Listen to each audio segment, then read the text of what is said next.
Good afternoon, everybody, and welcome to Trinity University. Apologize for the delay start time right now. It's been a tricky day pretty much the entire day as we pick up the action live between the number 8 team in the country, SUNY Cortland, and Trinity University, the team right now in the field in their black tops, their white pinstripe pants. It's the Cortland State Red Dragons in their red tops, their gray pants. Right now it's the top of the first inning. Runners at first and second, one out. On the hill for the Tigers, James Natoli, and his pitch low and in.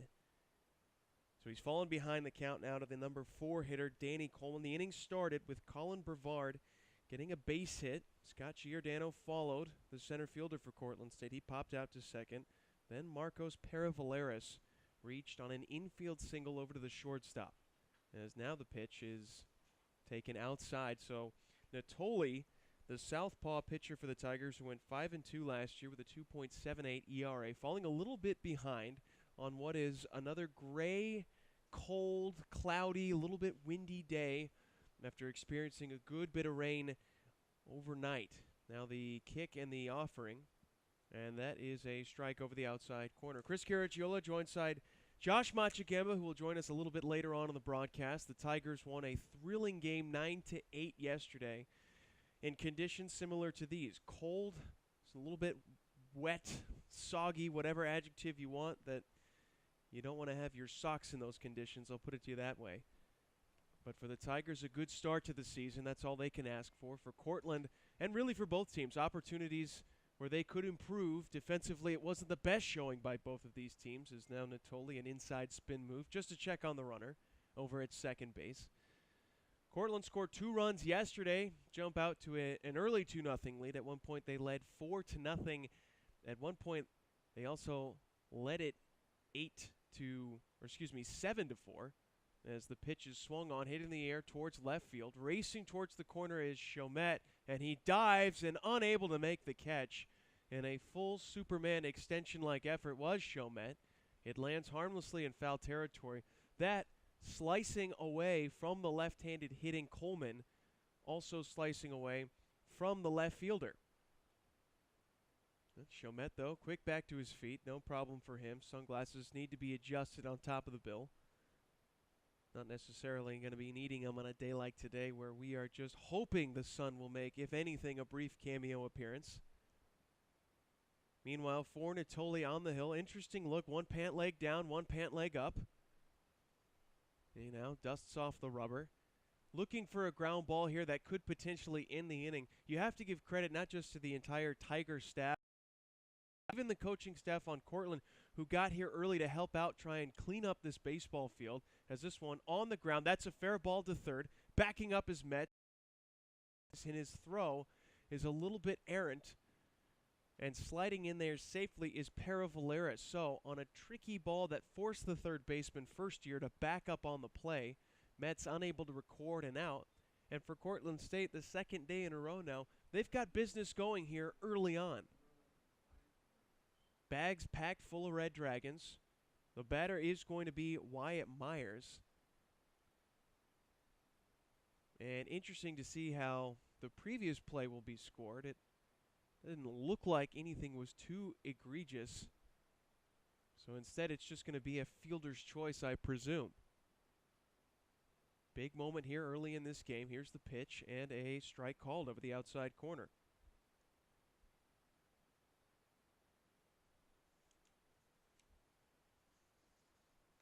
Tigers committed 3 errors yesterday. Cortland State had 5. It was a game that sort of mirrored the conditions on the field, a little bit sloppy. Now the pitch. Swung on, popped up, right side. Giving a look is Goodrich, and he'll just stop before he reaches the warning track, and that's out of play. Besides some of the corners on the infield, which got, I want to say, almost 30 bags of dirt over the past 2 days, the areas of concern are the warning track that are behind the plate and the areas by both dugouts, in particular SUNY Cortland. That's where a lot of the runoff sort of collects right in front of their dugout steps, and it's going to be tough for any player trying to make a catch over in foul territory. Here's the kick and the offering. This is a weakly hit ball right back to the pitcher. Quick off the mound is Natoli. He goes to first base. allowing a run to score. Good decision there just to get the out, but it will be the visitors who strike first for the second game in a row in the first inning.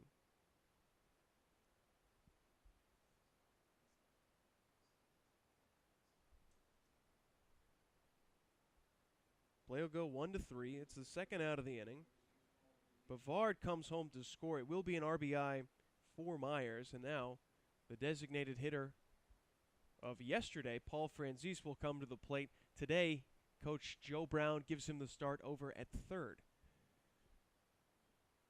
Just to recap the starting lineup for you, we did get started a little bit behind schedule here on the Tiger Network, but very quickly, Colin Brevard led off. He's in left field. The center fielder, Scott Giordano, followed, and Marcos Peravaleras is currently at third base. He will be the second baseman defensively for the Red Dragons. Then it's Danny Coleman at first, Wyatt Myers the DH, Paul Franzese now batting the third baseman, as I just mentioned. Matt Bruno is in right field batting seventh. The catcher, James Varian, batting eighth. And rounding out the nine here for the visitors, it's the shortstop, Dan Schweitzer. Now the pitch swung on and fouled out of play. So Natoli very much ahead in the count here, 0-2. He's got options, but Franzese being a bit of a pest at the dish.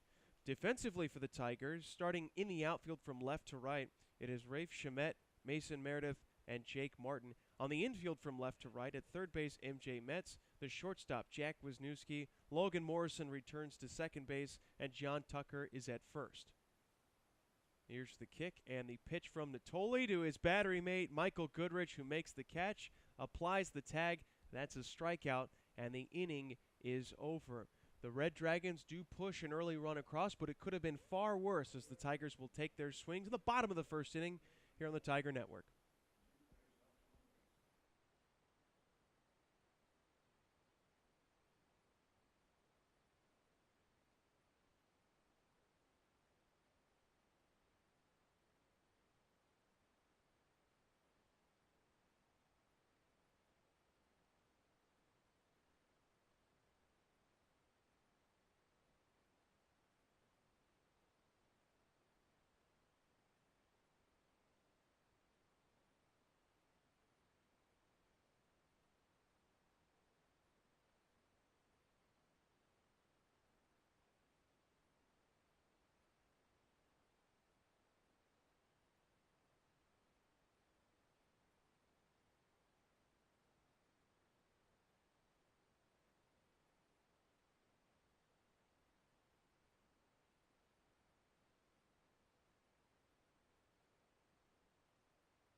Bottom of the first inning here in San Antonio, Texas. The Tigers to take their swings here, trailing 1-0. They're going to go against right-handed pitcher Zach Durant.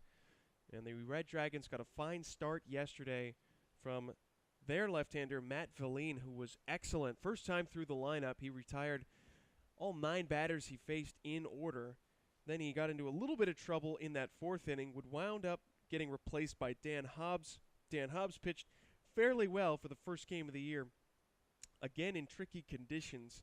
You look at the totals from yesterday. Of course, they gave up 9 runs to Cortland State pitchers, but of those 9 runs, only 4 of them wound up being earned. So that pretty much told the story of how it went for Cortland State yesterday. Again, I said earlier in the first inning, both teams had their chances, but eventually the Tigers, it almost felt like arena football. They had the ball last, and they were able to go down and score. But leading it off for the Tigers, it's Mason Meredith for the second day in a row, the center fielder. Hits one now on the ground. The shortstop coming in is Schweitzer, and he's not going to be able to get it out of his glove. That's going to be an infield single here for the leadoff hitter for the Tigers, and the rest of that lineup looks like this. Now batting, it'll be the right fielder, Jake Martin. Rafe Chamet, the left fielder, bats third. Michael Goodrich doing the catching, batting fourth. John Tucker, the first baseman, bats fifth. Jack Wisniewski, the shortstop, batting sixth. M.J. Metz, the first-year third baseman, batting seventh. Brandon Caraway had a pinch hit in a big moment yesterday. He's doing the DHing tonight, batting eighth. And Logan Morrison rounds out the nine for the Tigers over at second base. Martin last season, .265 hitter, 5 homers and 29 runs driven in. Yesterday it was a game of responses for the Tigers. Seemed like every time that Cortland had done something positive to try and create some separation between the two sides, the Tigers, almost the next half inning, had a response of their own as the pitch misses outside. Yeah, Jake Martin was a big part of that response. Went 3 for 5 on the day, scored 3 runs, and it seemed like when the Tigers needed him the most, he was able to deliver, including late in the game, especially in that 9th inning. The plan for today was to try and get a couple games in if it was possible. That was an optimistic perspective when we were leaving the field yesterday, but the forecast wasn't as forgiving as we were hoping for. And for folks who live in San Antonio, there was a lot of rain last night when we got here this morning. The field very soggy as this one is lined inside the left field line. That's a fair ball, and it's going to be a noisy single for Jake Martin. Hustling over to cut it off is Bavard. And so wisely staying put is Meredith. And the Tigers with back-to-back singles to start off the inning. Yeah, I mentioned yesterday I'd seen Jake Martin take batting practice the other night and looked the best that he's looked here in the last couple of years. And he starts season off now batting .667 as he's 4 for 6. Well, you can't imagine a team who scored 9 runs yesterday in 9 innings would be thinking about putting a sacrifice bunt down with their best hitter in Rafe Chamet. No chance that's going to happen. Chamet, a .392 average a season ago with 4 homers and 47 runs driven in. And this is a dream start here for the Tigers. You've got guys on base causing some havoc and putting pressure for Duran out of the stretch. The first pitch, though, is swung on, and just getting a piece of it with Chamet, that is fouled off. Yeah, you talk about the sack bunts, though, and one thing to keep in mind, this field is still fairly damp in certain spots. And the 2 spots that I would pay really close attention to are those little cutouts there right in front of first base and third base. Both of those spots, it was almost like you were stepping into something that you were going to slip down maybe a quarter inch or so. Those are spots that could be trouble if you can lay a bunt down the line. Chamet, a lot of power as that left-handed hitter.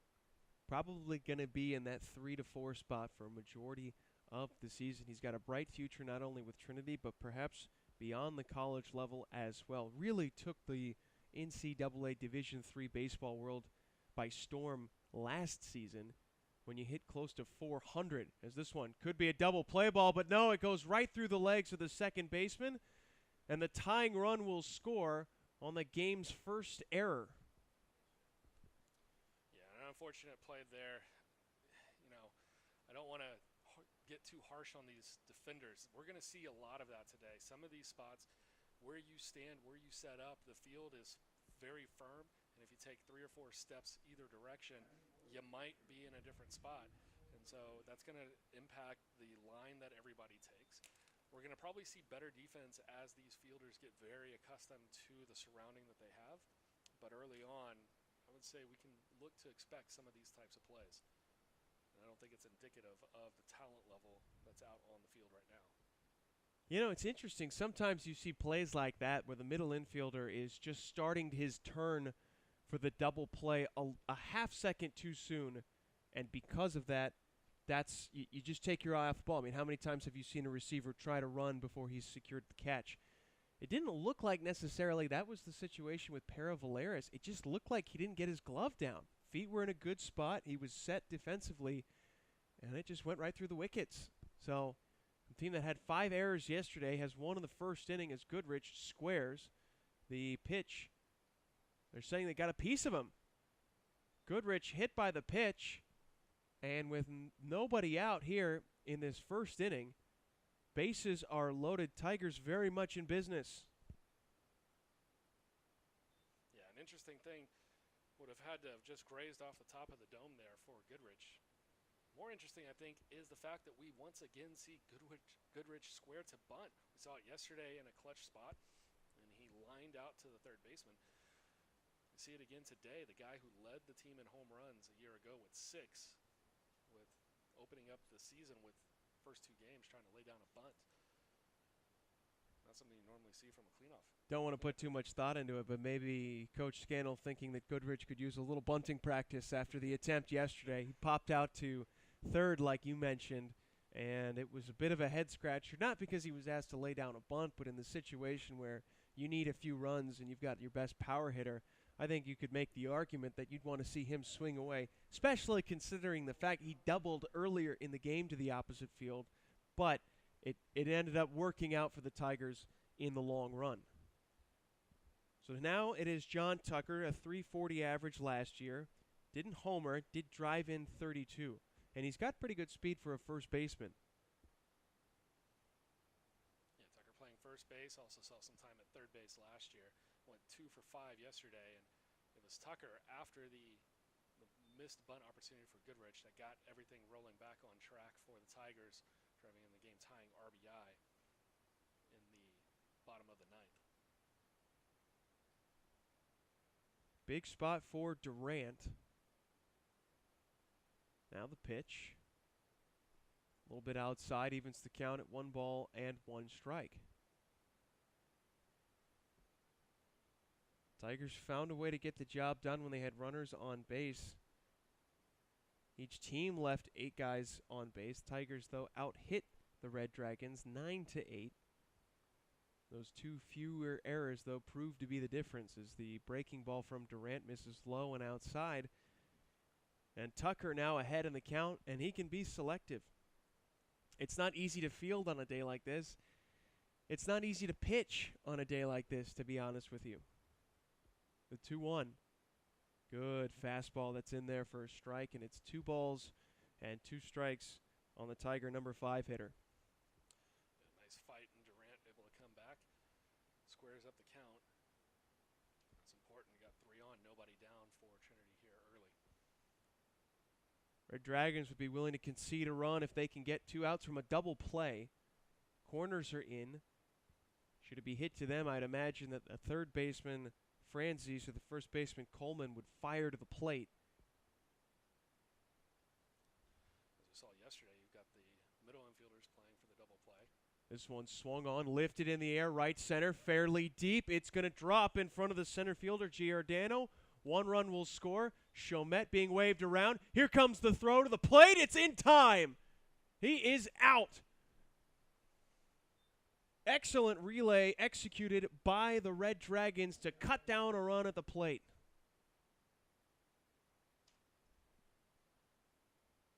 And I'm sure there's some Red Dragon fans who may have remembered the series back in 2016, thinking that they finally got one. Trinity was able to tag out 2 runners at the plate in those 2 games that we played back up in Appleton. And Cortland coming up with a big outfield assist here as they take down Chomet. That's going to bring up the left-handed hitting Wisniewski. One of several Tigers in the starting lineup who hit over 300 a season ago. Still only 1 out in the inning. Tigers have runners at second and third. That's the good news. Tigers can still apply more pressure as they've taken a 2-1 lead early in this game. On a day where we wondered whether or not we were going to play because of the weather. And it looks like we could be in the making for another high-scoring affair as that breaking ball just catches the corner. Wide open strike zone here to start this one.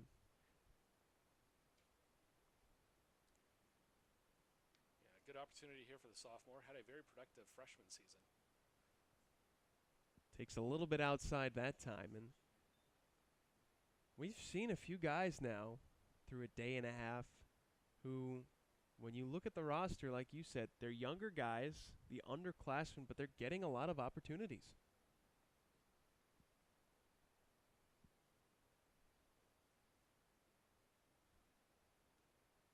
Catcher and pitcher not exactly on the same page. James Varian out to just have a conversation. And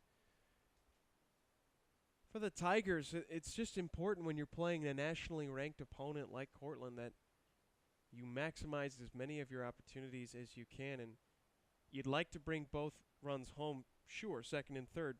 Less than 2 outs, though. It's essential that you at least get one. And if the infield is playing in like the Red Dragons are, you're wanting to find a pitch that is up in the zone if you are Wisniewski, and you want to drive it to the outfield. Anything on the ground, sure, your chances of getting a base hit increase, but it also sort of amplifies the risk of not scoring a run. Here's the pitch, and a healthy swing and a miss from Wisniewski to make the count 2-2. We saw this a lot yesterday. Talk about trying to bring in that run. The main component to that is just putting the ball in play. Got to limit the strikeouts. Tiger pitchers were able to get 9 Red Dragons out on Ks yesterday. Tigers only struck out 5 times themselves. So if you can put the ball in play here, good things can happen. And again, it's interesting to see from a Cortland perspective, the infield being pulled in. We're still only in the first inning, and you would think the way that they had played yesterday, being able to get 8 runs on 8 hits, that there's plenty of offense in the tank for these Red Dragons, especially considering the fact that there's only going to be one 9-inning game this afternoon. The 2-2 fouled away once again. Yeah, and I'm not sure what was officially decided, but early on there was a talk that there's sort of a caveat to this game where Cortland has a flight later tonight. So once we get into the 5th inning, at any point, if we get to a time when they feel like they have to take off, that might be the game. I know they're looking to get at least 7 at the very minimum, but 5 becomes official game. Sounds like they've got a pretty rigid travel secretary, so. The travel secretary had no respect for the weather today. 2 balls and 2 strikes, 1 out. We're still in the first inning. Tigers entered the frame trailing by 1. They've scored 2, and they're looking for more. Wisniewski, who had 14 RBIs a season ago, has a chance to keep this rally going, or at least push another run across for the Tigers. Pitch, breaking ball, little bit outside. Durant thought he had himself a strikeout. No such luck from the home plate umpire, and the count is full. First base still open for the Tigers. Don't necessarily have to give in with a fastball if you've got something else that you'd like if you're Durant. Here it is. Fastball swung on past the diving Paravaleris into the outfield. That will score 2. A 2-run single for Wisniewski. And the Tiger lead up to 3. It's a 4-1 score.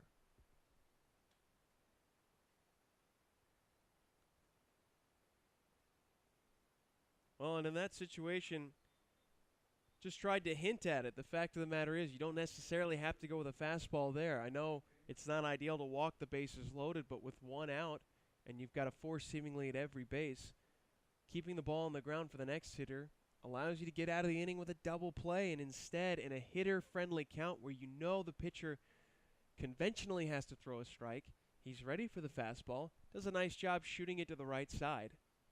As looking at the first pitch is MJ Metz. He takes outside, ball 1. All of a sudden now the Tigers very much in business. Yeah, for Wisniewski, his first 2 RBI of the year was 1 for 3 yesterday. Ooh, look out. Curveball.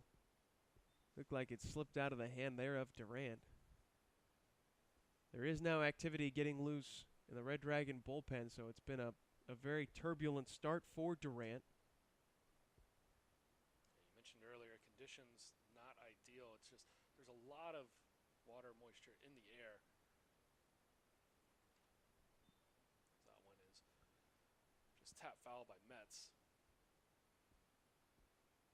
And it's cold, to be honest with you. Cortland, I talked to Coach Brown yesterday and just asked him, how do you guys go about practice getting ready for the season when You've got these polar vortexes just pummeling through the Northeast. We spend a lot of time inside. We practice inside in the facilities there. We maybe have a half hour on the football field once a week. And to come out here and supposed to have that South Texas weather, instead they're just met with another cold front. I mean, that's frustrating is certainly one for a lack of better words, but perhaps it wasn't exactly what they were expecting. And that's not to say also that, these guys can't handle the cold. Most of them were born in the cold. They have had plenty of cold winters and springs. It's just when you're told we're going to take a trip down to San Antonio in South Texas, I think they might have had one image in their mind, and then when they got here, they said, wait a minute. We back in Jersey? Now the pitch, runner goes, not going to matter. It is ball 4. So Mets, the first year reaches. And now Brendan Caraway will be the 8th Tiger to come to the plate this inning. And Coach Brown desperately wants Durant to try and get out of this first inning, but right now he's running out of time. Any more runs come across, and this could be a real problem for the visitors.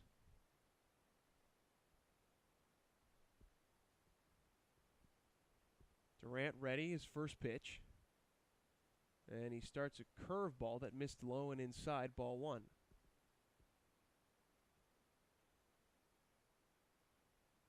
The entire Trinity team is lined up in front of their dugout. Most of them are standing. You got the coaching staff in chairs as this one is swung on, lined off of the shortstop. It deflects, and everybody's going to be safe. The ball was hit sharply. Very little reaction time there for Schweitzer on what will be ruled a base hit. So Caraway now 2 for 2 to start his season. And you've got the bases loaded. Certainly a glass half full approach for the Tigers, and if you're looking for one for the Red Dragons, they could get out of the inning with one pitch here if they're able to turn the double play, but there have been some balls on the ground, and Cortland just has not been able to convert those into outs.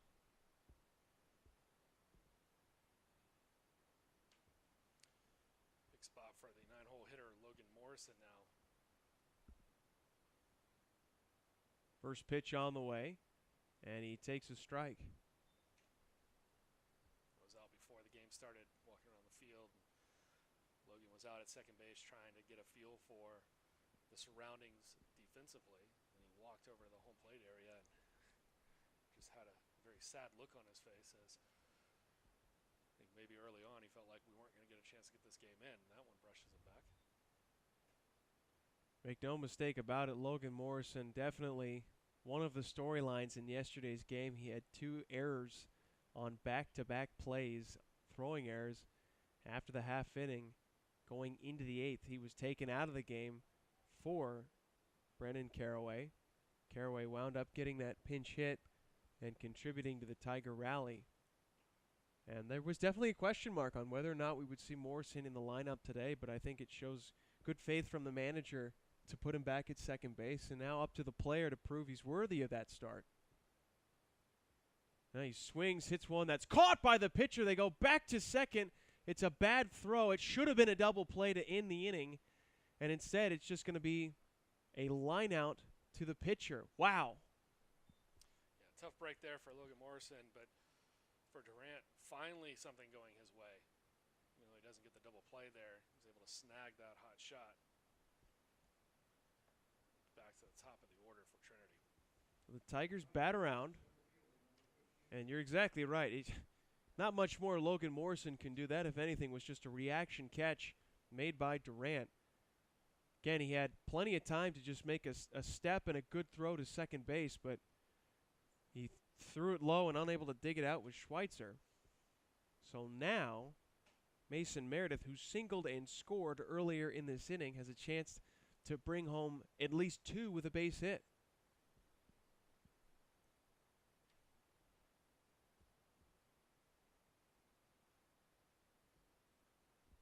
Durant ready. A 1-0. A little bit late there was Meredith. Pitch was up in the zone, and he fouled it back. That's the pitch he wanted. Just got underneath it just a bit much. It's a good start for Meredith, who went 0 for 4 yesterday in that leadoff spot. Struck out a couple of times. Now he's got a chance to get his first RBIs of the year. Not easy to do in that leadoff spot. Big swing and a miss, though, on the 1-1 offering.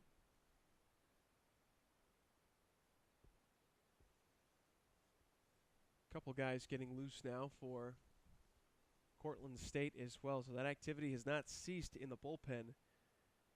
You would think that a base hit would cause the night to end early here for Durant. Yeah, if you're Joe Brown, you're probably not just worried about how the guy's out there looking, but the fact that they're going to be throwing some innings, throwing some high number of pitches in these innings. You're going to have a couple of errors that keep the inning going, and long term, you probably don't want to keep running the guy back out there. We saw in yesterday's game that Valine, the starter, went the longest with only 3 1/3 innings pitched.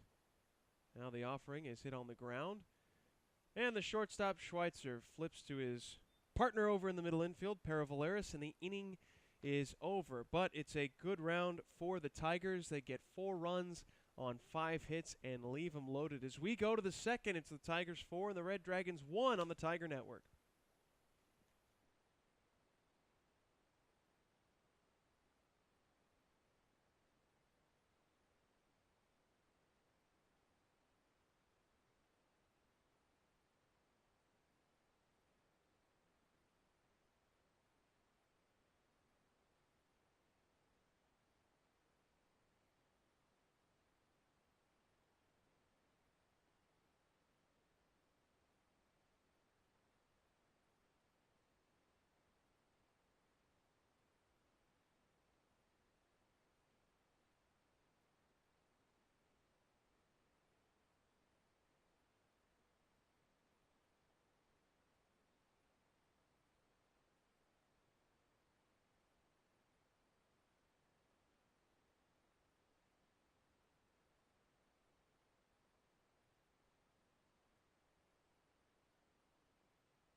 Top of the second inning, the Tigers with 4 runs for a response after the Cortland State Red Dragons put up 1 in the first inning. Brings us here, like I said, to the top of the second, and Matt Bruno to lead it off for Cortland. Bruno, the right fielder, number 10 in red, as he swings and fouls a pitch away over to the right side. Well, for the Tigers, they're certainly going to have more opportunities to score, but a 3-run lead early on. And one thing that Coach Scannell would probably like to see from his team is an ability to hold that lead throughout the rest of the game. No easy task for a team with the caliber of quality of players as Cortland has. This one is reached for and slapped into right center. That's a base hit.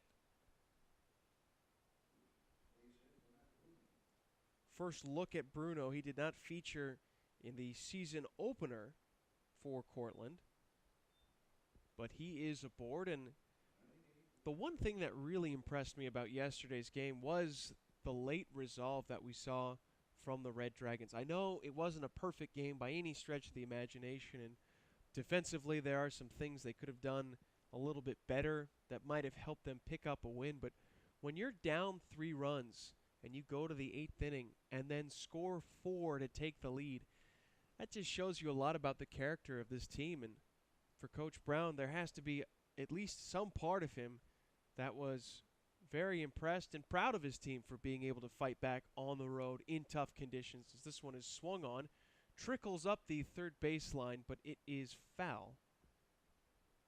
Boy, Mets came charging in. That one looked like it wanted to just skitter right back over the line into fair territory. Bruno will go back to first, and the catcher, James Varian, he will hop back in the right-handed hitting batter's box. Varian hit .286 last year with no homers and 2 RBIs for Cortland. Yesterday, he only played about half the game, went 0 for 2 with a couple of strikeouts before being pinch hit for. Fouls another one away.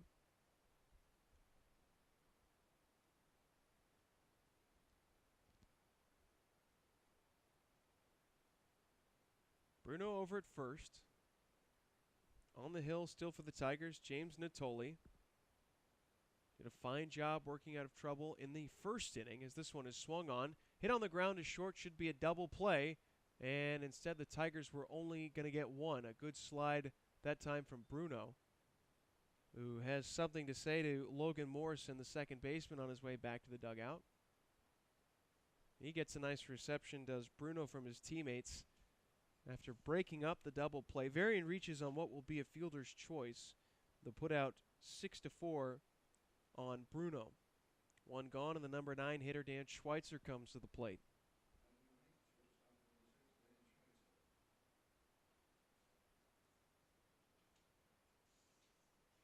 Interesting. It's a different number there, number 3 for the Red Dragons, which on the roster says it's Mike O'Connor. So the original roster, it had Schweitzer listed. Instead, it's O'Connor. Pinch hitting. Tough break for Schweitzer. There were a couple plays to the shortstop in that bottom of the first inning that weren't handled very cleanly. And we saw that decision yesterday made by Tim Scannell from Logan Morrison's perspective after he made a couple errors. He was pulled from the game after the 7th. So here, after a bottom of the first inning where Schweitzer didn't exactly handle a few plays cleanly, he's now out of the game as this one is swung on. Hit to second. Could be a double play again, and it is. 4-6-3. Well turned, nice spin and throw from Wisniewski. And the Red Dragons are done away with here in the top of the second. We go to the bottom of the second inning. It's still the Tigers leading 4-1 on the Tiger Network.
Bottom of the second inning, Tigers taking their swings here at home against the Cortland State Red Dragons. It's a 4-1 lead for Trinity as stepping in for the home side.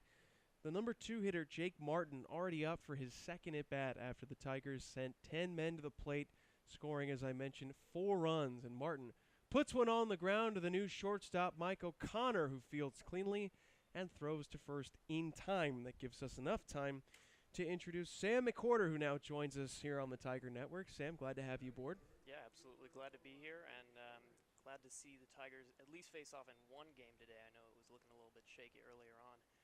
Speaking about Durant, though, curveball looked a little bit loopy, and he wasn't able to quite get that two-pitch mix working in that first inning. Tigers really took advantage. New pitcher in now. It's going to be interesting to see how the Tigers do.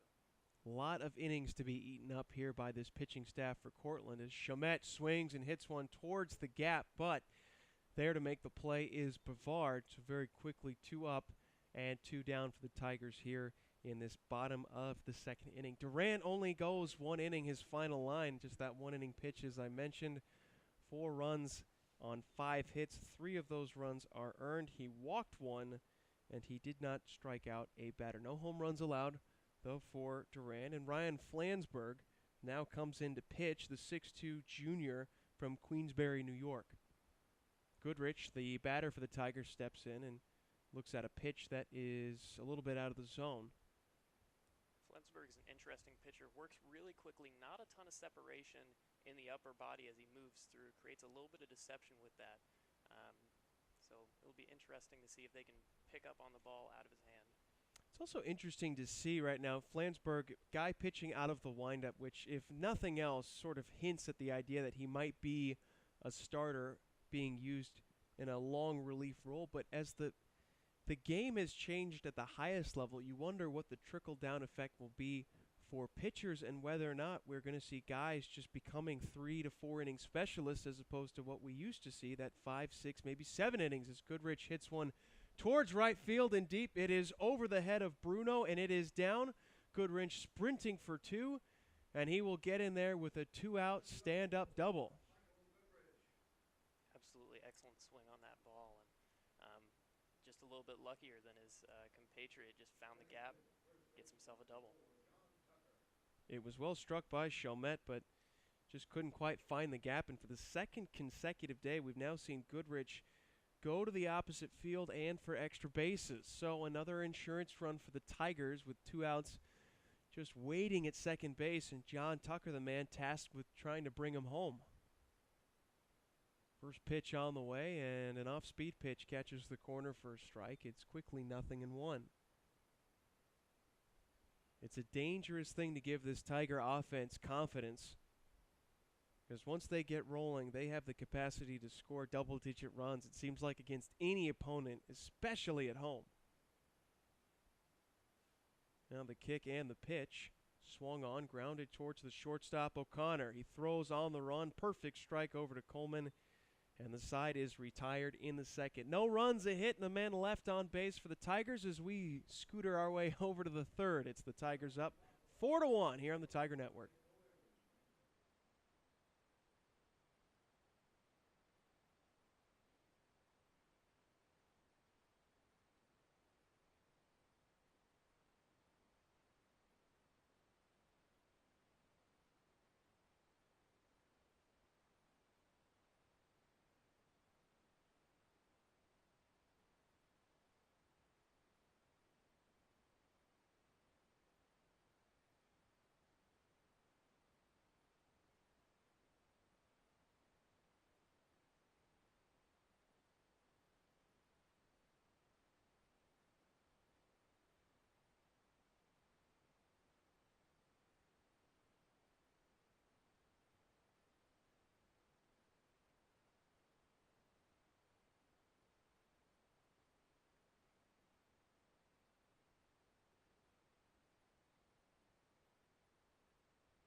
Top of the third inning. Colin Brevard to lead off for the Red Dragons. It's 4-1 in favor of the hosts as they try and make it a two-game sweep over the number 8 team in the country. And the first pitch from Natoli in there for a strike. Natoli's looked good so far. Stark contrast to Durant. Got in a little bit of trouble. Was able to work his way around. Looks like he's settled down a bit. Swing and a foul ball. And that's the thing that when you talk about trying to learn the game at this level, it's the trust in your stuff and the trust in the defense behind you. And the best way to earn that trust just by throwing strikes and seeing what happens when the ball's put in play. Prime example of it here on the ground towards Metz. The third baseman comes charging in and a nice play over at the hot corner for the first out.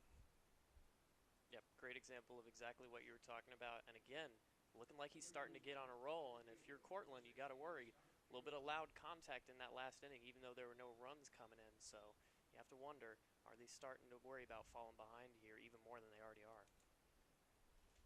It's one thing when you've got some offense going. Remember, the Red Dragons scored the game's first 4 runs through 4 innings yesterday. And I think any team would look at the fact that if you score 8 runs, that should be enough to win, typically, of course. But not such the case yesterday. 9-8 was our final. Tigers walked off in somewhat bizarre but definitely dramatic fashion as Natoli home to the plate and it's fouled away. 0-2 quickly now on the left-handed hitting Giordano, who popped out to the second baseman his first time up.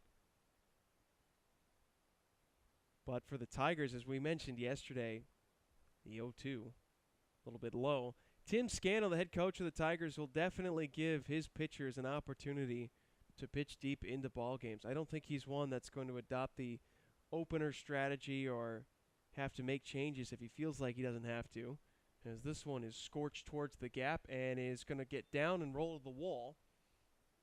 Hustling in towards second is Giordano with a 1-out double.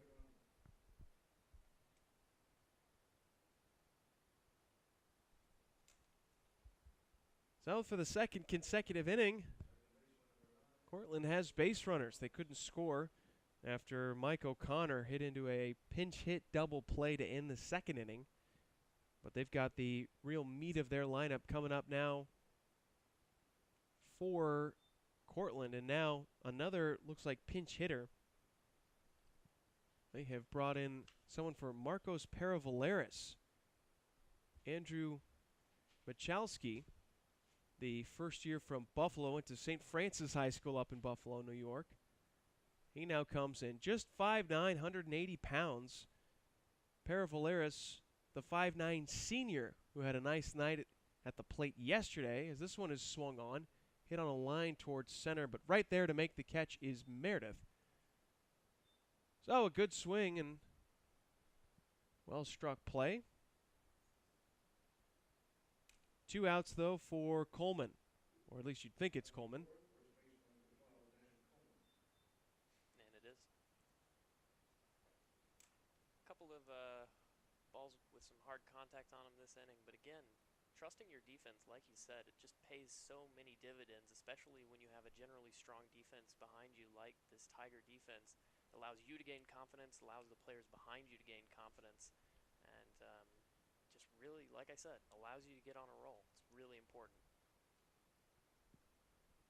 Coleman hit into a fielder's choice his first time up. First pitch is low. And I'd have to get the years in front of me to know exactly how long ago the change was made, but you remember the old days of college baseball when you had the regular barreled bats and there were far more home runs than we saw at the college level, Division I, II, and III, than we do now with the new BB Core bats. But because of that fact, I think there's more incentive on the point that you're making to just go after guys, to just be closer to the strike zone.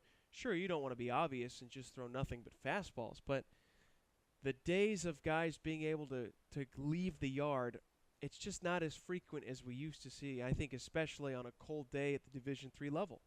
Yeah, and I think that's a great thing. It really encourages your pitchers not to nibble around the strike zone, and I think that was a tendency we saw out of a lot of college pitchers back in those crazy days of home runs flying off the bat outside of the strike zone. And I think it's really allowed pitchers to gain confidence and a more even playing field with the hitters. 2 balls and a strike on Coleman. 2 outs top three. Breaking ball that just clips the outside corner. Good pitch from Natoli. And it's twos wild here at Trinity Stadium. Fans have slowly made their way out here to catch a pretty good baseball game after thawing out from last night. Now the pitch, swing and a miss. It is held on to by the catcher Goodrich, and the inning is over. Natoli picks up his second strikeout of the night. And the Red Dragons, they leave a man on base as we go to the bottom of the third inning. Tigers up by 3 on the Tiger Network.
Welcome back to the Tiger Network. Bottom of the third inning in what is going to be, we speculate, the only game that's played today. Hope to try and get 2 in, but the Red Dragons from Cortland, they've got a flight to catch. The time of which, if they have enough time to pack up all their things and get to the airport safely, is around 4:15, and obviously with 2 o'clock, we're going to try and play a 9-inning game here. There's just not going to be enough time to try and squeeze out another. So the Red Dragons trying to earn a split of this 2-game series, and meanwhile the Tigers are trying to stay perfect to start off 2019. And it was a near perfect start. They gave up the 1 run to the Tigers, but then answered for 4 in the bottom of the first inning after sending 10 men to the plate. And here we are in the third. It's Wisniewski to lead off, and he slaps one towards the left field line. That's a fair ball. Wide turn for him. Tigers, they've already got their 7th hit of the night. And Flensburg back out after a little bit shaky but successful last inning. Gave up some contact, and he's definitely not afraid to attack in the strike zone. We'll see if the Tigers can take advantage of that, though. Certainly something Coach Joe Brown is looking for at this point from his pitchers. That walks would be killer, not necessarily because it's going to affect the scoreline as the runner takes off and he is out by 1.5 miles. Good throw from the catcher, Varian. The put out looks like it's going to go 2-4. No, 2-6. Can't imagine you're keeping score at home. If you are, find another hobby, but wash away the single by Wisniewski as this one's on the ground.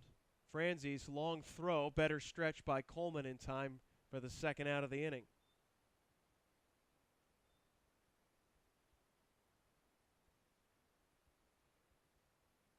Tigers definitely still making contact, not having an issue with that, but at least in this inning, he's been a bit harder to square up than he was in his first outing. Maybe finding his confidence hitting his spots. That's going to bring up Caraway, the Texas native, in his junior season.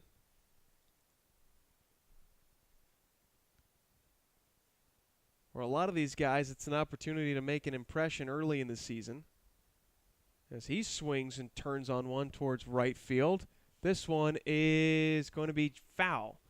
Plenty of power on that thing, but kind of like my tee shot. It just started right and went a little bit further. He'll make his way back to the dish. A little bit of a shift being deployed right now by the Red Dragons in the outfield. There's some room in left center, and this one is hit exactly over towards the left center gap. Trying to cut it off quickly is Brevard, and after a wide turnaround first, Caraway will slam on the brakes, and he's got a 2-out single. And he couldn't have planned that one any better with a hitting machine, just right exactly where the defenders aren't. So he pinch hits yesterday. He's got 3 at-bats on the season, does Caraway, and he's a perfect 3 for 3 with 3 singles. So I'd say at this point, time to retire, set a new school record. Here's Logan Morrison, the number 9 hitter. He hit one sharply his first time up. That was more of a reaction catch made by Durant, a screamer back to the pitcher. And from a Cortland perspective, it should have been an inning-ending double play. Durant made the catch, had all day to throw to second, but he spiked his throw in the dirt, and the shortstop at the time, Dan Schweitzer, couldn't dig it out. And you wonder if he had made that play, how that changes the complexion of the game, whether he's still in here, whether he settles down a little bit more, as it is just a totally different ballgame.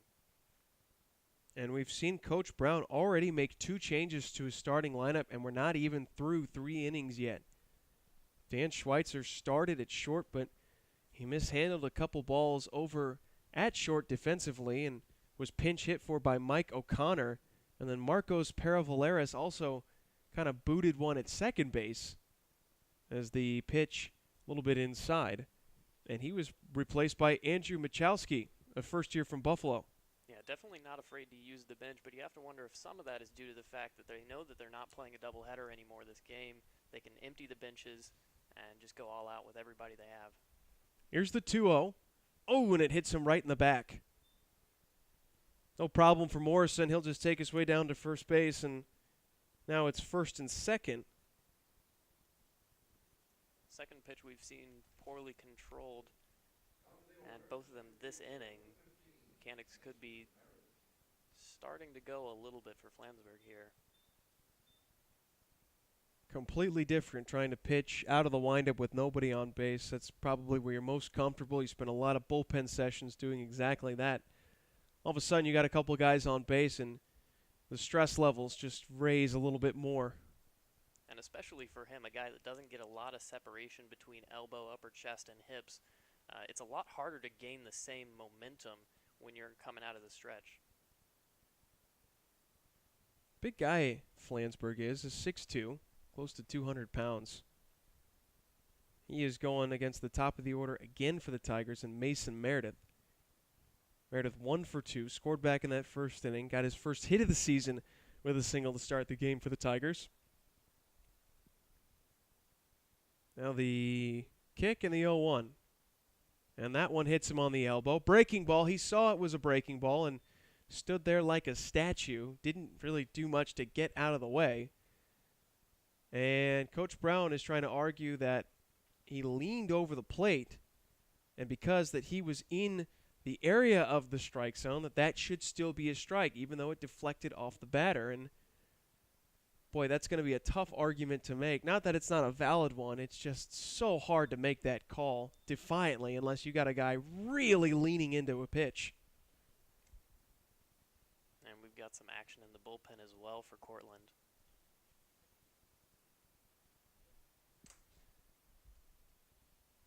Coach Brown continuing to make his case.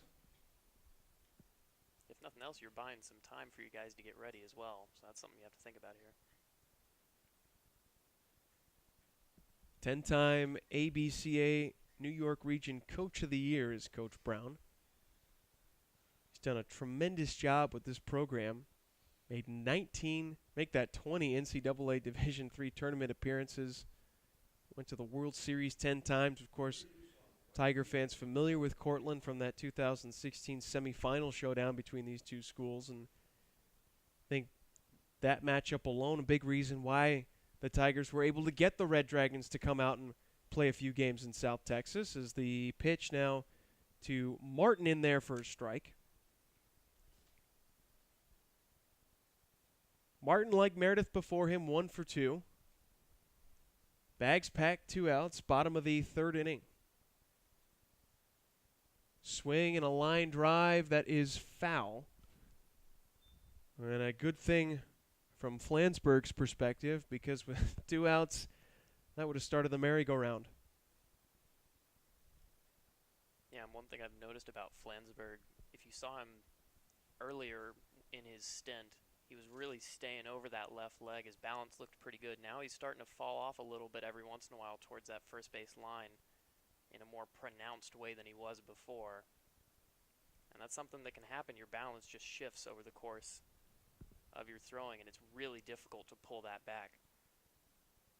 Don't have the exact number, but you got to imagine at this point the number of pitches that Flansburgh has thrown in this inning.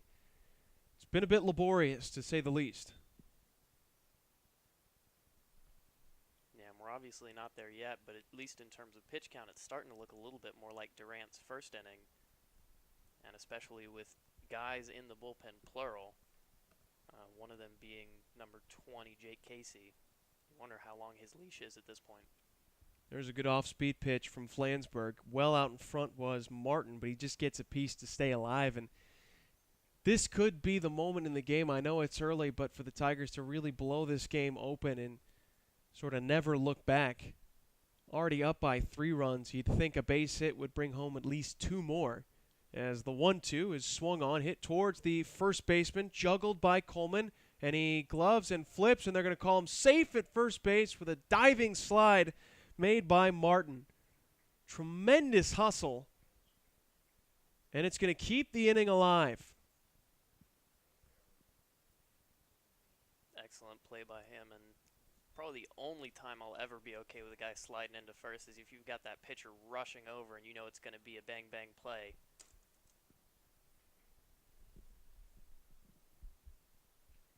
So that brings home another run. It's 5-1 on what looked like the infield single by Martin. All hustle on that play. And now things looking ever more dangerous from a Cortland perspective as the best hitter for the Tigers a season ago comes to the plate, and Rafe Shamet. Shamet hit it sharply his last time up, but right at the left fielder. Once again, a lot of space between the center fielder and the left fielder for Cortland. First pitch, big cut and a miss. These are the opportunities a player of Shamet's ability. They really relish. Chance to cash in with the bags packed, especially in front of your home fans. And in such a critical moment of the game as well. Pitch a little bit outside, 1 ball and 1 strike the count. Tigers got 4 runs in the first inning. They've gotten another run here in the third. 2 outs looking for more. Flansburgh home with the 1-1. And Shamet out in front once again. He's down to his final strike.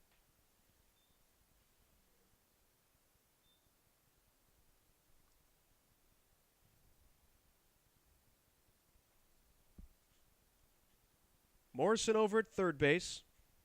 Meredith at second, Martin at first.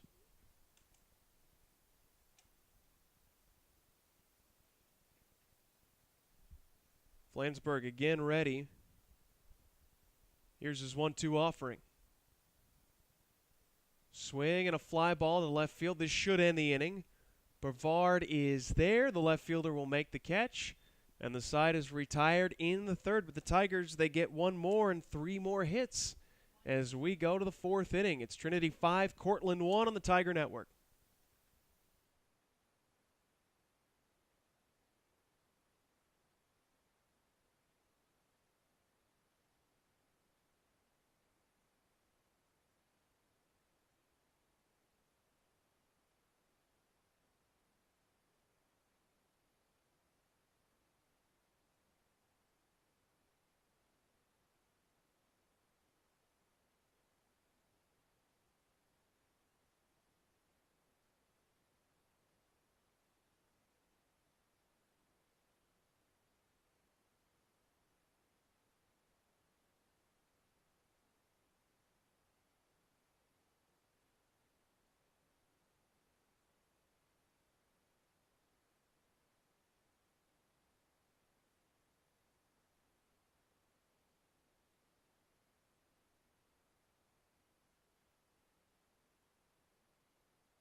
Fourth inning here, San Antonio, Texas.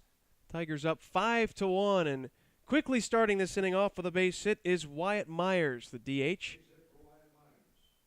One pitch and a man aboard for Cortland. So the Tigers have not had any clean 1, 2, 3 innings in this ball game yet, but after allowing just that one run in the first inning, James Natoli has definitely settled down and has pitched effectively, albeit with a few guys on.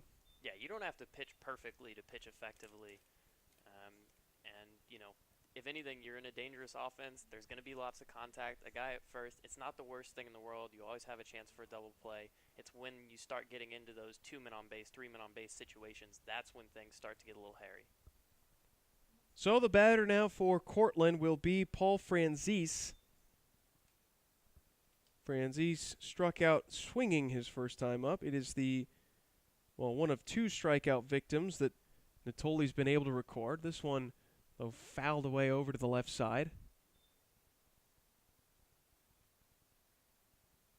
Tigers do not look like they have anybody up in their bullpen. Well, I'd actually take that back. It looks like there is someone loosening up the old arm. Just doing a little soft toss back there. Pitch is now outside. 1 ball and 1 strike. And later on, as we get deeper into the season, I'd love to talk with Dave Smith, the pitching coach. He's worked with many different arms that have come through this program. And I'd like to know how his throwing regimen and his plans for some of these pitchers have evolved over the years. As we talked about earlier, there's a swing and a miss for strike 3. We talked about it earlier. I don't see this team being one where guys are really being restricted in the way that we sometimes see the higher levels, but there have certainly been adjustments made as the game has changed.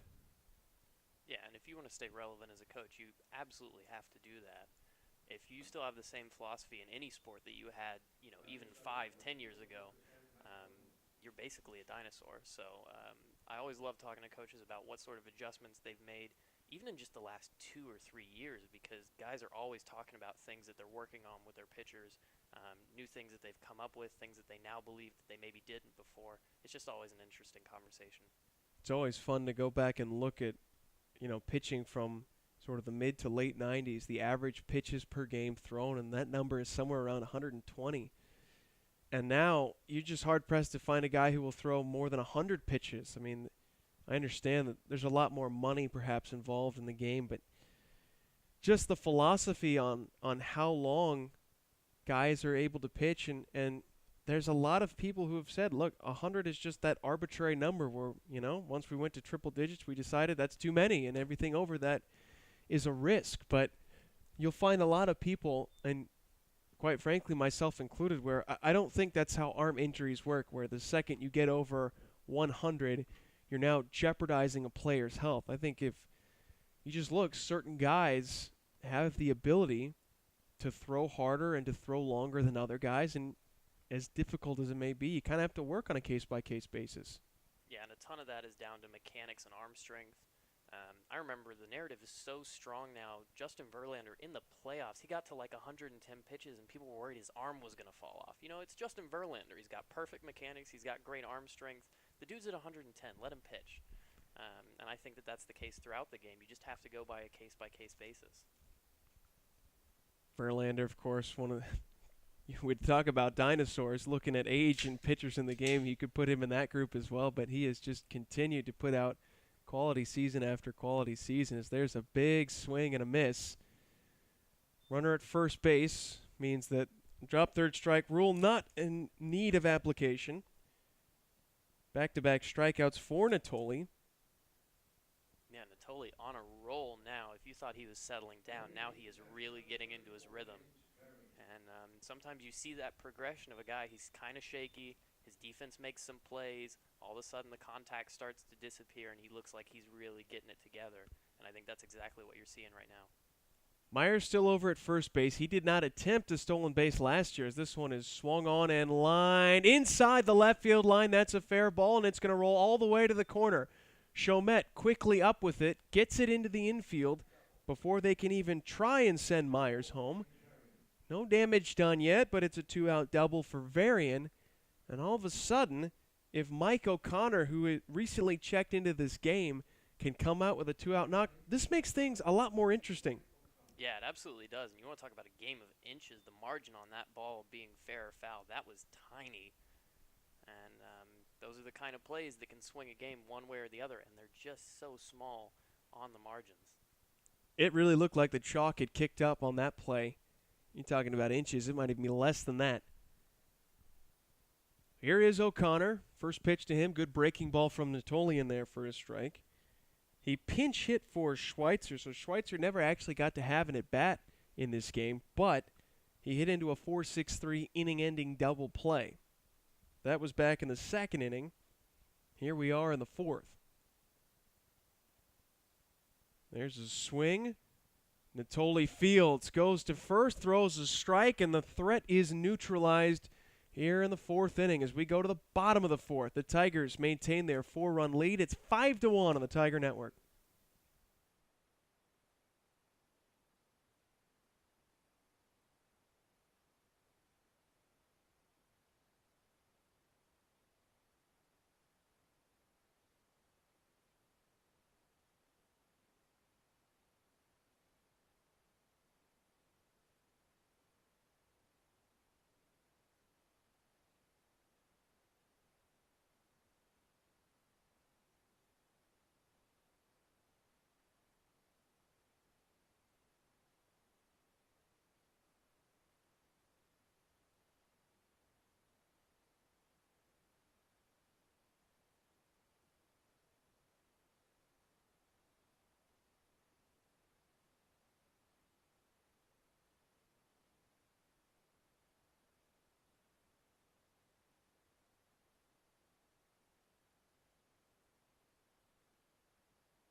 Bottom of the fourth inning. Tigers trying to add some more offense after bringing home another run in that third inning. It's 5-1. Tigers almost halfway home now to making it back-to-back wins against the top 10 opponent to start the season.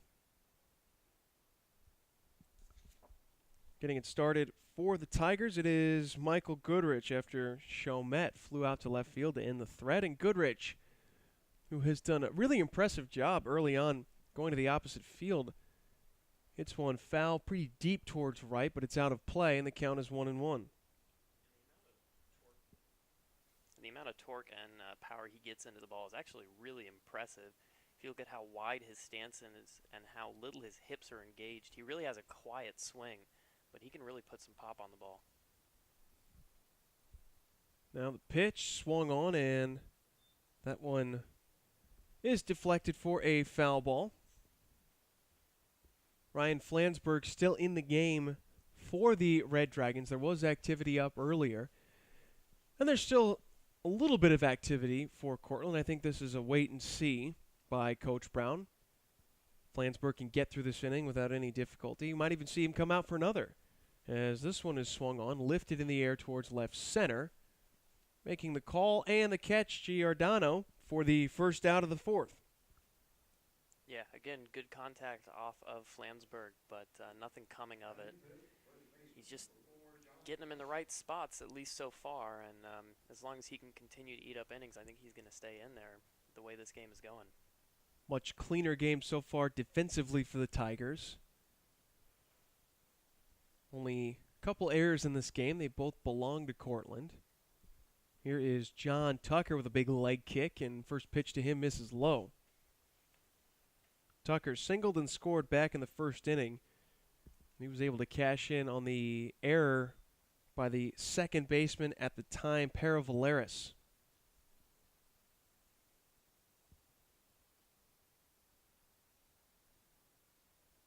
Flansburgh ready from the windup. Here's the 2-0 pitch. A little bit low, very quickly, 3 balls and no strikes. Cold day here in San Antonio. The sun not even making a cameo appearance like we had hoped for. Just gray and cloudy, much like we saw yesterday.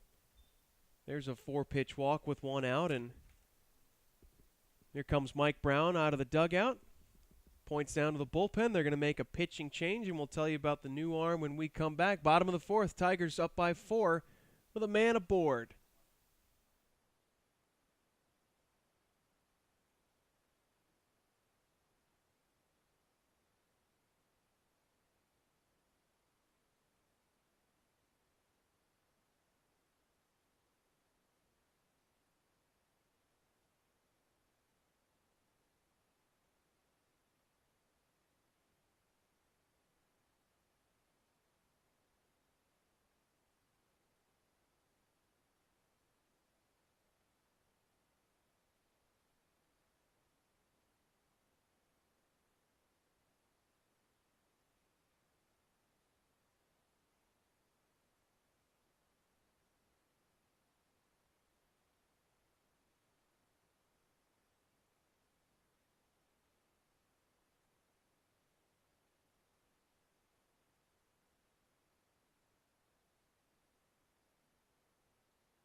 Back here at Trinity University Stadium. Tigers still hitting, but a pitching change has been made as left-hander Jake Casey now enters the game for the Red Dragons.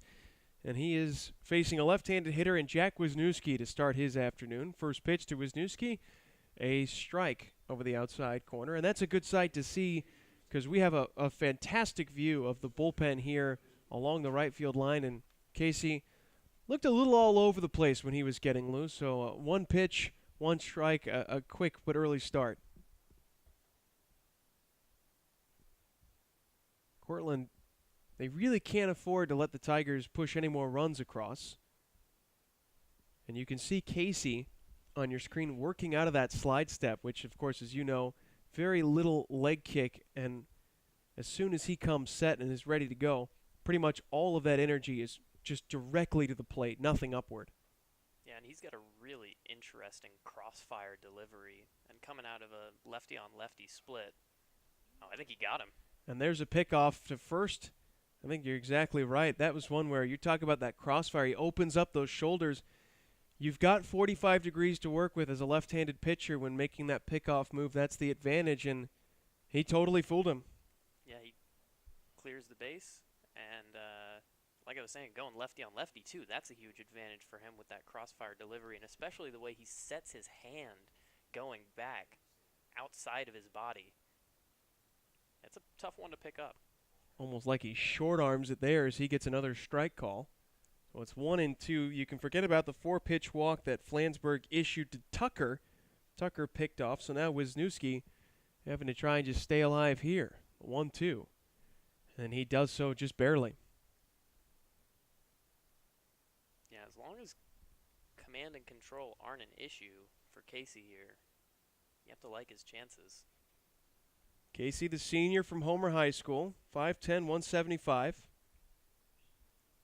It's a nice bit of depth for Joe Brown coming out of that bullpen from the left side. A 1-2. Ooh, a little bit off the outside corner. Casey thought he had him, was making his way back to the dugout. No, he fell off to first. That's the official story.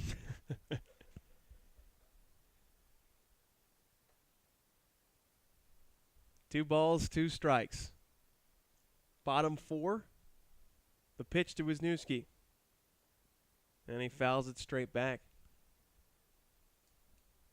And if you can get out of this inning, if you're Cortland, that's the sort of thing they need to maybe turn their woes around. A nice, quick inning. The Tigers, they've been threatening offensively for a majority of this game. They've had a lot of guys on base and in scoring position. It's not the most conventional 1-2-3 inning. And Wisniewski lines one to center, racing in, diving is Giordano to make the catch. And that is your unconventional 1-2-3 inning. So a nice play made by the center fielder. And that's going to do it for the Tigers in the 4th.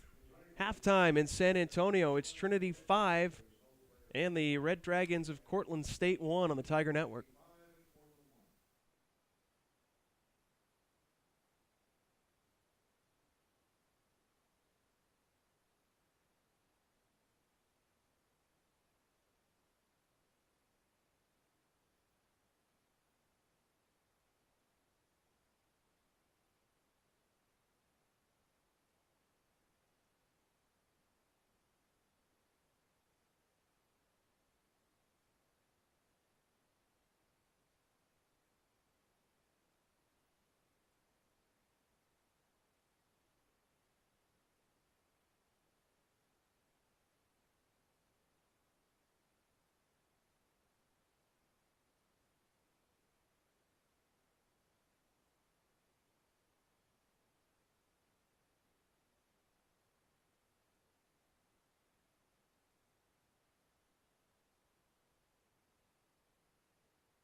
Welcome back.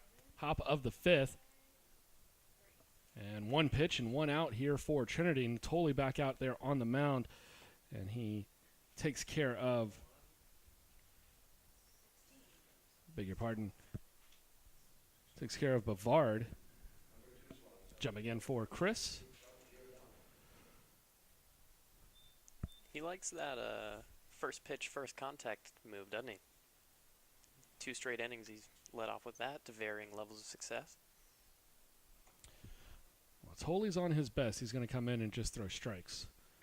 He's going to get guys to put the ball in play, and he's going to rely on his defense. And he's had great success here for us when he's able to do that. Yeah, and especially in the last inning, he also showed some strikeout stuff. When he's really on, he's very difficult to even get the bat on. Scott Giordano at the plate. Took the first pitch for a strike. That one misses. Now 1-1.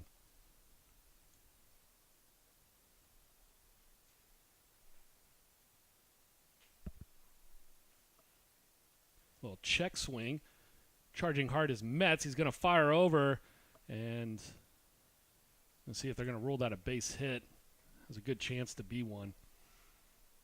The throw was offline. It was there on a double hop to Tucker. He couldn't get it. Covering was Morrison. That keeps Giordano at first. And fantastic scoring decision by Justin Parker here with the base hit.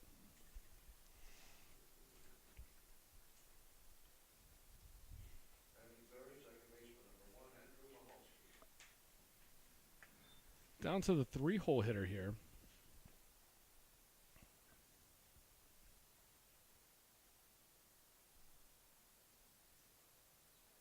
Pinch hitting will be Andrew Mikulski, freshman from Buffalo. Yeah, this will be just his second at bat. He's a little guy, but he coils up nicely.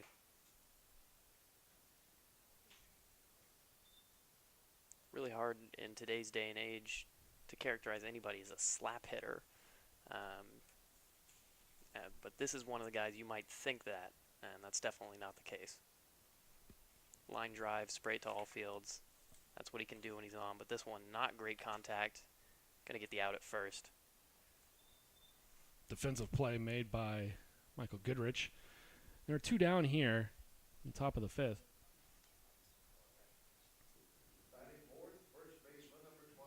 So Danny Coleman step in.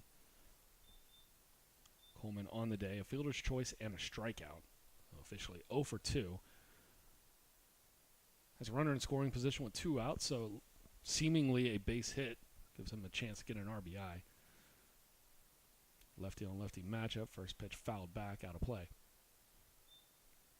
Yeah, and just the way that this game has gone, even though Cortland is officially threatening, it doesn't quite feel that way anymore. Trinity yesterday opened up the lead pretty big, and Cortland was able to fight back almost immediately, regain the lead. Swing and a miss, now quickly 0-2. Coleman finding himself in a pretty big hole here against Natoli. He's already struck out in his last at-bat against them. Natoli looking to make it back-to-back. Trying to get some guys close to a golden sombrero. Figure you might have an opportunity to go through the lineup enough times. See if you can get somebody there.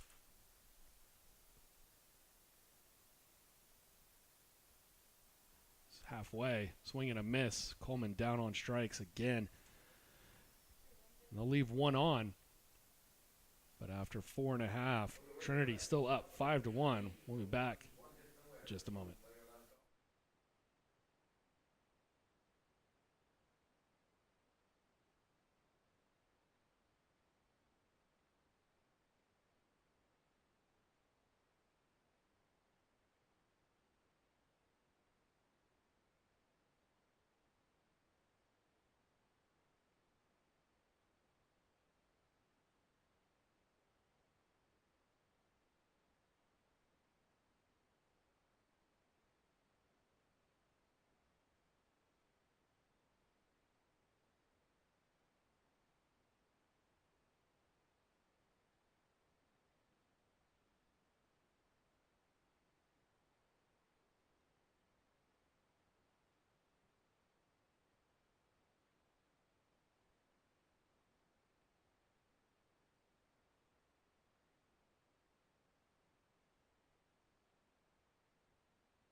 Welcome back into some Trinity baseball. Jake Casey on the mound for Cortland. As we try to get some headphone issues squared away, we just had half of it pop off. Casey looking to maintain his clean stint. Talked about it a little bit earlier. Lefty on lefty is really difficult, but it's also pretty difficult to pick him up as a right-hander. Only difficulty is the command and control, which you saw a little bit of right there with the low ball. 2 balls, no strikes for this at bat. He has that sort of double pump action going back. You can watch it as he kicks and throws this one right about there. This one fouled back. But it really, if you're a pitcher, it makes it kind of hard to locate because you have to have everything synced up as you go along. And when you have so many moving parts like that, especially with a double pump like that, it's pretty difficult to get everything going in the right direction at the right time. So 2 balls, 1 strike on the at-bat. This is Mets up for Trinity. 2-1. Check swing. No, so the count was 3-1 or 3-0. Either way, it's going to be a walk, as we are off to the right field side of everything. So try to pick up the count as best we can. And that'll bring up Caraway.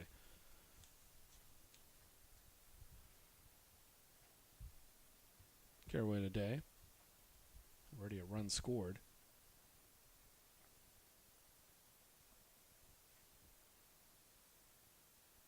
Casey once again lefty on lefty.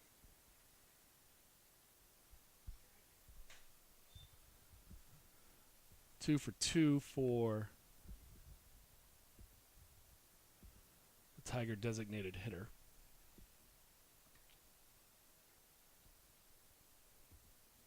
Mets on first, leading off. Got to be careful.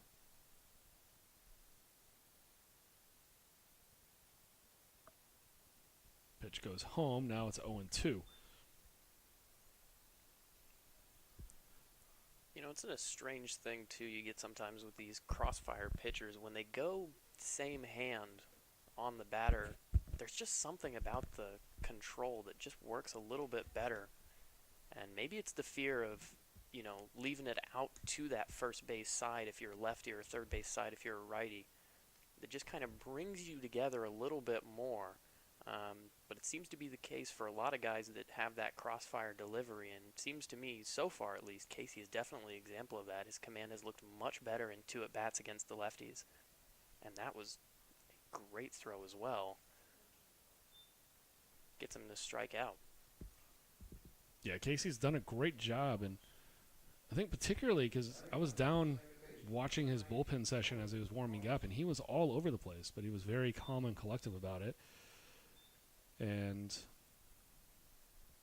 comes in and is all over the place in the bullpen session, but he's thrown mostly strikes here so far on the mound as Morrison takes ball 1. Yeah, I'll be really interested to see this at bat in particular against the right-hander, if he can hold it together well, or if it is that sort of mental thing, as he seems to be struggling to find the strike zone in this at bat.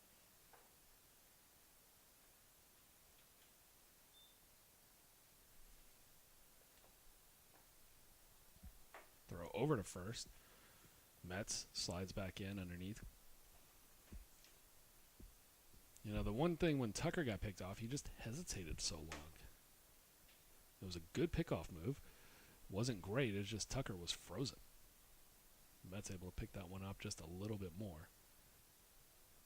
The delivery misses now. 3-0 for Morrison, who lined out to the pitcher in the first inning and was hit by a pitch in the third. Officially 0 for 1. And now 3-1 on the count. And that was just about as close as you're going to get to middle. Casey just trying to catch part of the plate there. Throw over. It's a better move. Casey, some excellent moves coming over to first. Mets able to react just in time. Yeah, he's not shy about it, is he? No, and I think with that double clutch that he has as a pitcher, you know, he has that leg. It doesn't hold up in the air, but he's able to keep it elevated just long enough to where you don't know exactly where he's going to go with it. Morrison fouls it back. The count runs full.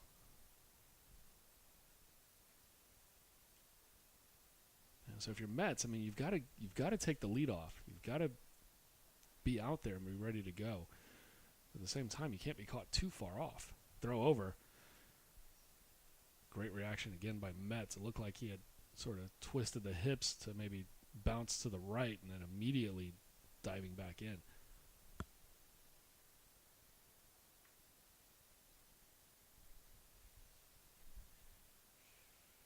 Casey throws over once again. Walking back in was Metz.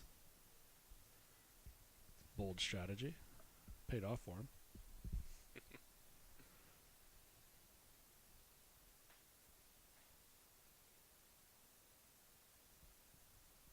Casey will go home on this one. And he misses high, so there's 2 on and 1 down as we go back to the top of the order, and that bring up Mason Meredith. Meredith had 2 at-bats in the first inning, led off the game with a single, and finished it off with a fielder's choice. And he was part of that back-to-back hit by pitch sequence in the third. And we're going to go to a pitching change. Coming in will be Nick Morena. And we'll see what the junior has for the Red Dragons when we return here in just a moment.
So Nick Moreno in, and Mason Meredith stepping up to the plate for the Tigers. Runners on first and second. It's Metz on second and Logan Morrison on first. Situation here for Trinity. Chance to extend the lead.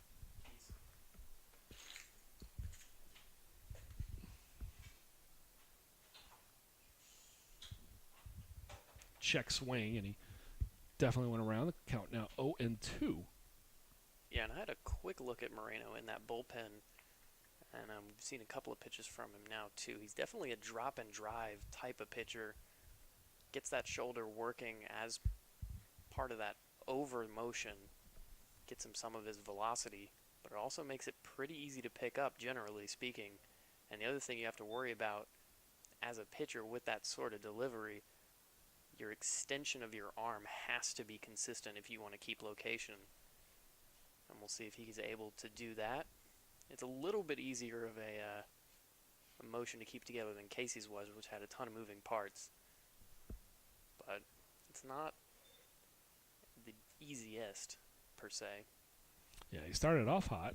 Got the first 2 pitches over for a strike, and trying to nibble around the outside part of the plate to get the third one, and he's drawing the count even now, 2-2.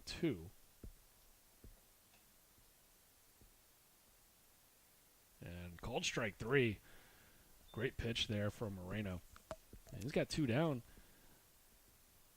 It's exactly what you needed here, because if Meredith was able to get on, you start to look at the heart of the Trinity order. This will bring up Jake Martin. He's officially 1 for 3 on the day. The ruling in the third inning is going to be an error by the first baseman on the ball that was hit right down the line. That ball skips right underneath the legs of Varian, and then the throw down to first as the runner started to retreat back. get into the outfield. That's going to allow the runners to move up, so it'll be a throwing error charge on the play. Runner second and third now.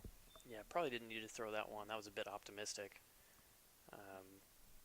But either way, took a chance, gambled, lost, and now you got runners on second and third and a little bit more pressure on the guy that just came into the game. So you put pressure on Moreno, but with that being said, he's got first base open. On deck, though, Rafe Shamet, left-hander. You figure that would favor Trinity. Yeah, it's difficult to say any at bat with Shamet doesn't favor Trinity, to be honest with you. Hit .392 officially last year, but had most of the year over .400.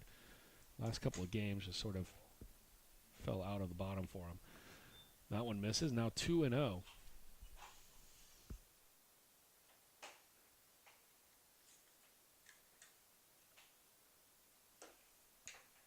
Moreno collects.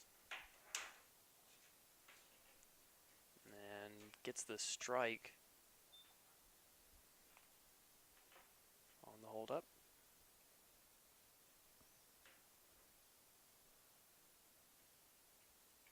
Moreno's looked pretty collected overall. I think that's the best word to describe him. He's repeated his mechanics pretty well, at least to this point. 2-2 now the count. We'll see if he goes with that fastball. It has a tendency to fade back towards the arm side over the plate. We'll see if he goes with that location. And he does, up and gets the strikeout. Moreno with a really good showing, keeping this game pretty close as we head to the top of the sixth in just a minute here. 5-1 the score on the Tiger Network.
And we're back.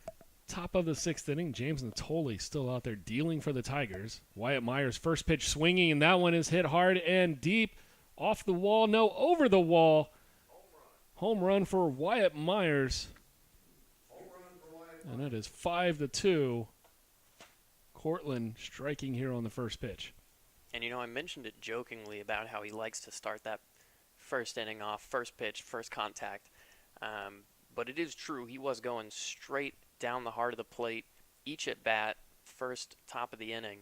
And it really cost him there. He was getting into a pattern. And I think it's definitely something they picked up on. Was able to just turn on it and off to that side. A little bit easier to clear that fence.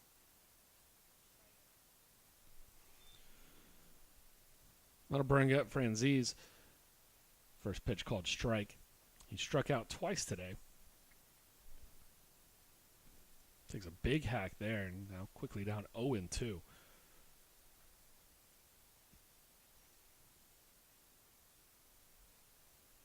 From Meyer, his first homer of the season. The first home run we've seen here in 2019. No home runs yesterday. 0-2 pitch misses outside.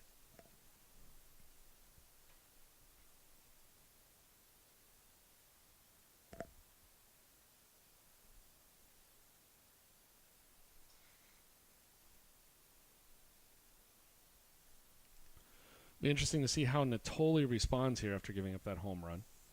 It's already gone 5 innings. See if the arm starts to get a little bit tired. And it's really easy after giving up the big one to start nibbling, get away from the strike zone. You worry about whether you're giving away too much of the plate. And that's just not a way he can succeed. So he's got to stay on the plate in this one. Well, after jumping out ahead 0-2, the count is now full.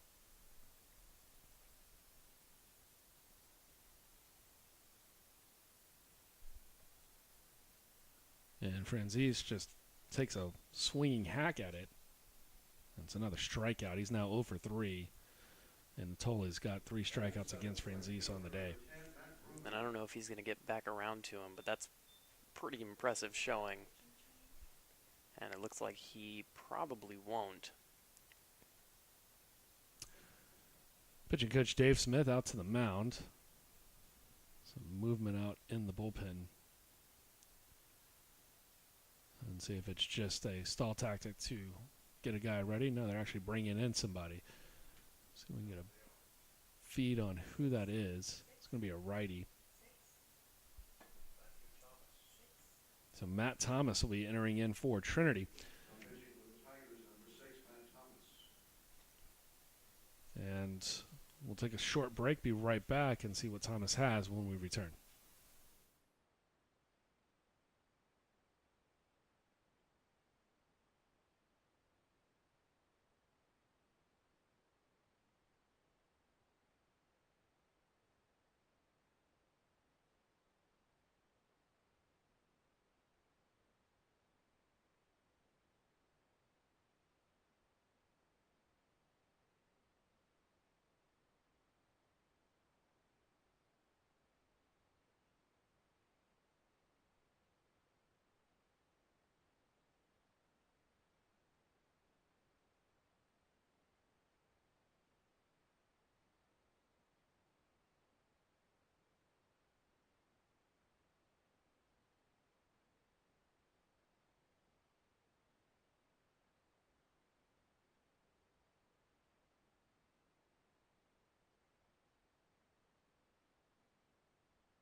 And welcome back. Top of the 6th inning here. 1 out. That was a strikeout from Natoli against Franzese. But that gives way to Matt Thomas. Matt Thomas going up against Bruno. And Bruno with a single in the 2nd inning. Struck out in his last appearance. Pretty much expected here to see Matt Thomas at some point. We saw Corey Cater yesterday talk to Coach Smith, and the plan was if we went 3 games, Thomas and Cater would probably be the first 2 guys that we'd see out of the bullpen, but 1 each day. Kind of get a feel for it, and the possibility that one of them might even start game 3. Got a ball coming straight up over the top of us. Count now 1-2. Thomas going with a single-digit number 6 this season. Thomas again, another drop and drive pitcher. You can see it come over the shoulder there. Again, same issues we discussed with the Cortland pitcher. Got to make sure your extension is right every time.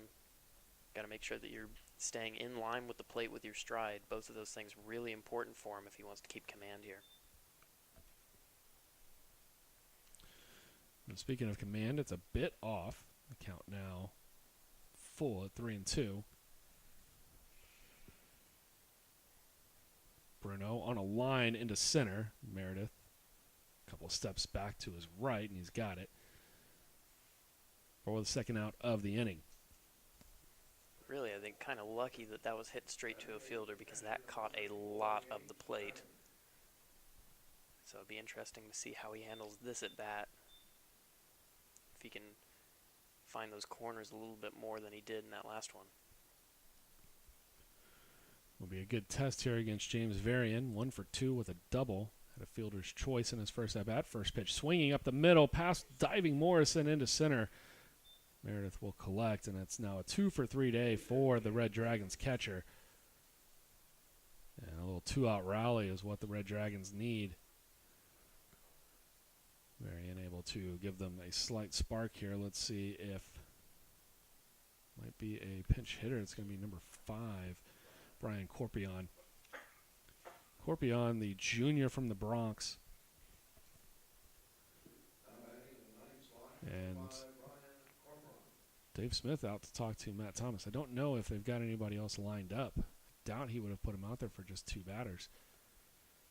Tiger pitching staff really big and high on the depth of Trinity's relief situation, but also they really like their frontline guys and think that they're type of guys that can go 4 or 5 innings for them, much like the way we saw Cater go pretty deep yesterday. And you could have just spotted a mechanical saying that's what they're talking through right now. I think that that's what it looks like, at least to me, if I had to make a guess at this point. The ball hit hard through the middle of the field, and from a baseball perspective, if you're able to line the ball right up the middle, one of 2 things. Either it was just a bad location, and somebody was able just to handle it easily, or your hitter's really on target and can pretty much place it wherever he wants. It might have felt like the location of that last pitch might have been not ideal for where they wanted it. Yeah, and I think I'd agree with that, and that would have been 2 straight at-bats ending with a ball pretty much middle. And you don't want a guy nibbling, but also you just can't leave the ball there. First pitch swinging for Corpion and comes up empty. Slightly better pitch.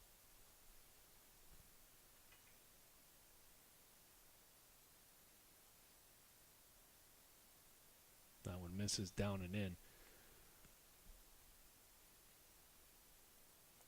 Most of the players for Cortland from the state of New York. They've got a few out of state, but they're all pretty much northeast. Swing and a miss. Now 1 and 2. And they pretty much range from all over the place in New York. Corpion going the distance from down in the city. Swing and a miss, and that'll be strike 3. Matt Thomas gets a fly out, gives up a base hit, and then gets the strikeout, and the Tigers are out of the top of the 6th, but not before the Red Dragons were able to tack another one up on the board thanks to a Wyatt Myers home run. And they've cut the lead to 5-2, and we'll be back for the bottom of the 6th and the Tigers at bat when we return.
So back here for the bottom of the sixth, and they're radioing some of the defensive changes. It's Rafe Shamet with a single up the middle to get us started.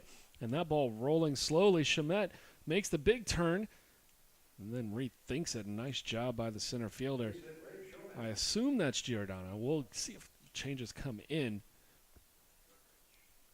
Definitely looks like Giordano. Nice job to cut that one down. That ball hit through the infield and got into the outfield grass. And it just sort of just started to slowly die as it was rolling. A leadoff single for Rafe Shamet. And that'll bring up Michael Goodrich.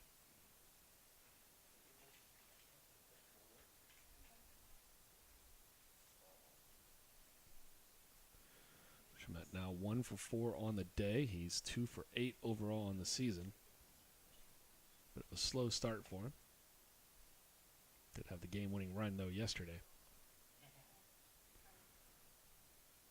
Goodrich, 1 for 2. Had a double, hit by pitch, and that ball thrown back on Shamet and gets away from everybody, and it's up against the warning track. Where you almost feel like the ground rules today should just play that one dead. So an error on the throw. Wouldn't have been a bad idea to blow that one dead. Yeah, the warning track, you can't get a good look at it from the camera angles we've got for you, but it is a big soupy mess down there. There's standing water, there's some sludge. It's just not good. By the time you come up and field the ball, it's going to be a pretty difficult play for a defensive player. Marino still out there for the Red Dragons. He delivers to Goodrich, and he misses. Now 2-0.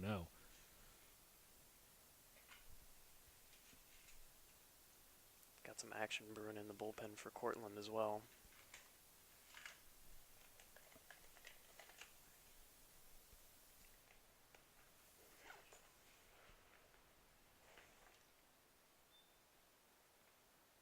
Doesn't get that one either. I was going to say that one misses. Now 3-0.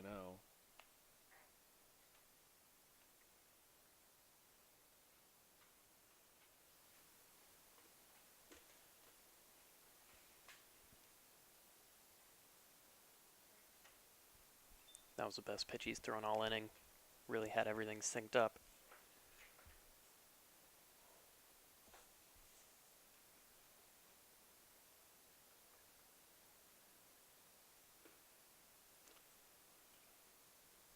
So Goodrich swinging here, 3-1. That one lifted. It's going foul. Will it make the area out of play? It does not. It was tracked down by the shortstop, and that's Schweitzer.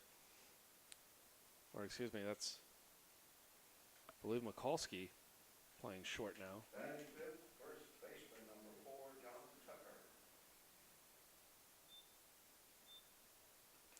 So one down here. Shamet still on second. John Tucker at the plate, and he has absolutely destroyed Cortland this past 2 days. He's 1 for 2 today with a run scored and an RBI. Off to a hot start here in 2019. Takes strike one. I think Moreno looks to have found his mechanics a little bit again. Looks a lot better now than he did about half an at bat ago.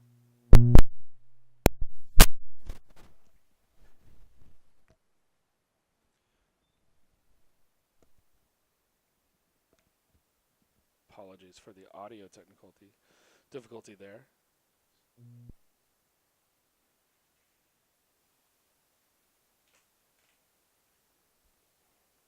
Called strike 2. 1 and 2 for Tucker.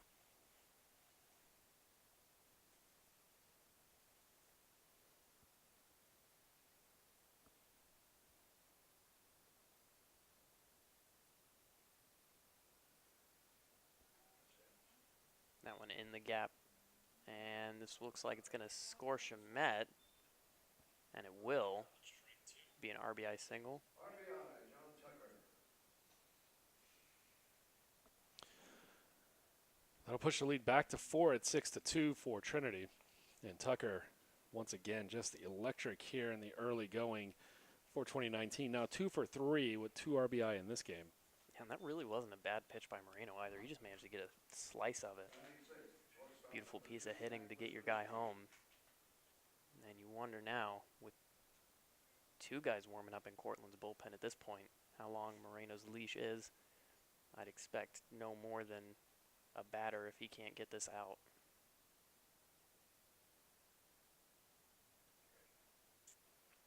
That is a strike, though. He is pitching better.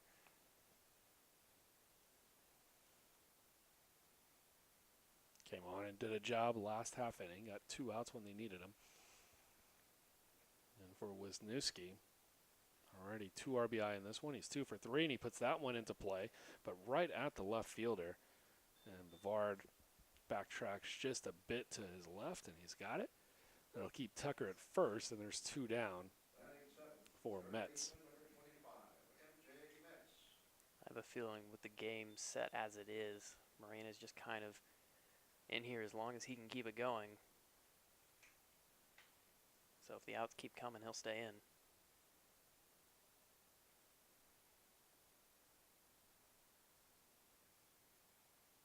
Long delay here for Moreno in his first pitch. Called a strike to Mets. Mets had that look of like, that was high. Yeah, and it's so strange too, Moreno. He has been all over the place with his arm slot recently, but he's pitching better somehow, so I don't know what it is. If he's just feeling looser and he's got the command down somehow, but he's had the arm slot range anywhere from 3/4 to straight over the top, anywhere in between on any of these pitches. It's interesting to watch. He's starting to miss high, though, and that's never a good sign. Gets that one a little bit lower. Mets gives it a good hack and goes straight back. Yeah, unfortunately, if you're missing high and you only get it a little bit lower, you're in the danger zone for a lot of these hitters. So he needs to be careful, especially with a man already on, even though there are 2 outs and 2 strikes. That one's up and away. Now 2-2.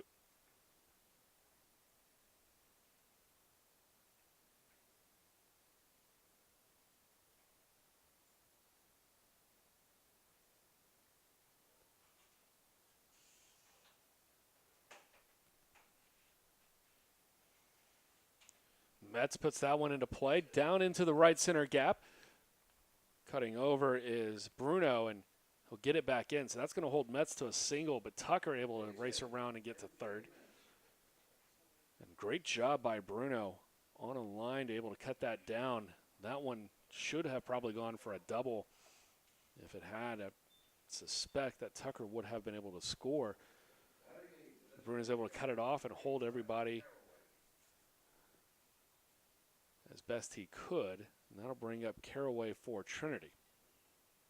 And here comes the pitching change, it would seem. Double barrel action in the bullpen, and coming out will be Andrew Barnes, number 25, the left-handed senior from Rochester. We'll get acquainted with him in just a moment, and we'll be back. First and third, 2 down here in the bottom of the 6th for Trinity, up 6-2.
So Andrew Barnes out there for Rochester, and it's going to be Brandon Caraway at the plate for the Tigers. A lefty, presumably will keep Metz a little bit closer over at first, but he's got bigger things to deal with. He's also got a runner on third that he's trying to keep from coming 90 feet in and extending the lead. First pitch, Caraway misses for a ball. Yeah, and Barnes has some pretty clean mechanics. Got a little bit of a lower arm slot. Definitely a rotational guy. A little bit crossfire-y, but definitely not to the same extent as some of the pitchers we have seen in this game. Barnes with 8 appearances, was mostly a starter, had 5 as a junior, 3.46 ERA on the season. Bounces that one in. Nice job by Varian to keep it right in front, 2-1. Looks like he does have a tendency just to not quite extend on the way back, and that may leave him missing low on occasion, like we just saw there. Something to keep an eye on throughout this at bat.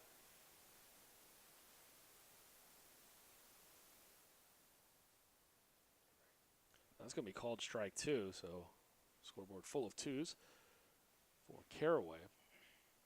This is a good solid pitch.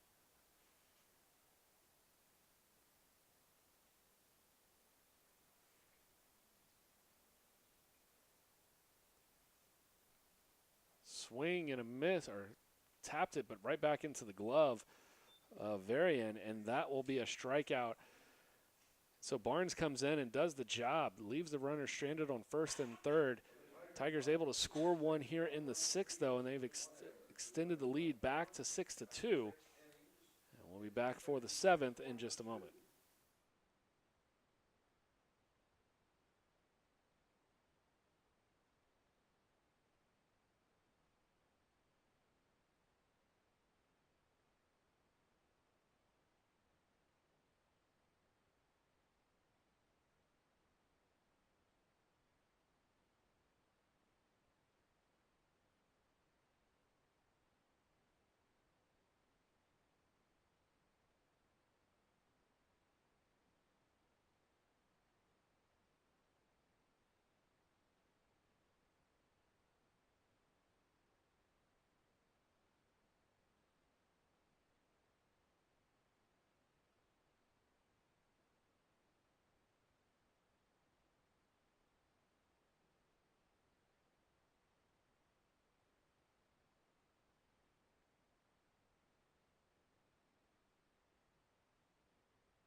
Welcome back for the 7th. Matt Thomas out there for the Tigers once again. He came in relief in the bottom of the 6th. First pitch, misses, ball 1. Brevard settles in nicely. Made a nice play out and left earlier. Big swing there. He saw the 310 sign down left field line, and I think he wanted all of that one. And he saw a big, meaty fastball down the center of the plate, too. That didn't hurt. That one a little bit low and inside, so count now 2-1.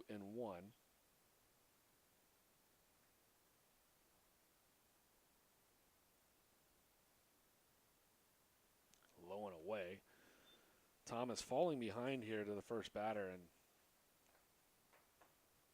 almost feel like right now Coach Scannell's like, make sure somebody's up. That'll be a leadoff walk for Brevard. And if you remember, he struggled with his control last inning as well. Pitching coach came out, told him something. He looked a little bit better, but he seems to be back to struggling at the top of this one. Bring up the center fielder, Scott Giordano. Giordano 2 for 3 today. Thought about swinging at that one, holds back, and wise choice as that one misses for a ball.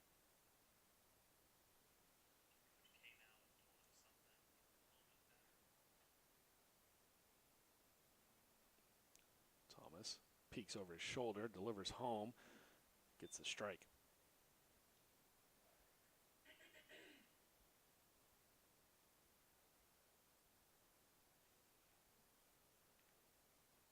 Top of the 7th inning here from San Antonio, Texas. Two of the top teams here in Division III NCAA baseball. Trinity checking in at number 4 in the preseason rankings, and Cortland comes in ranked number 8 overall in the country. Two teams recent College World Series winners, Cortland taking the 2015 championship and Trinity with the 2016 title. That one on a rope to Rafe Shamet out in left field. It's going to be a 3-for-4 day for Giordano. And runners at second and first now. The bullpen, if they didn't have anybody up, they will shortly.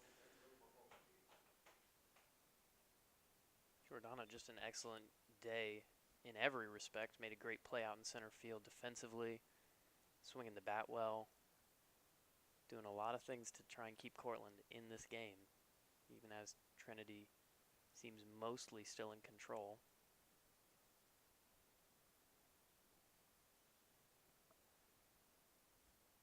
Andrew Michalski, 0 for 2 so far.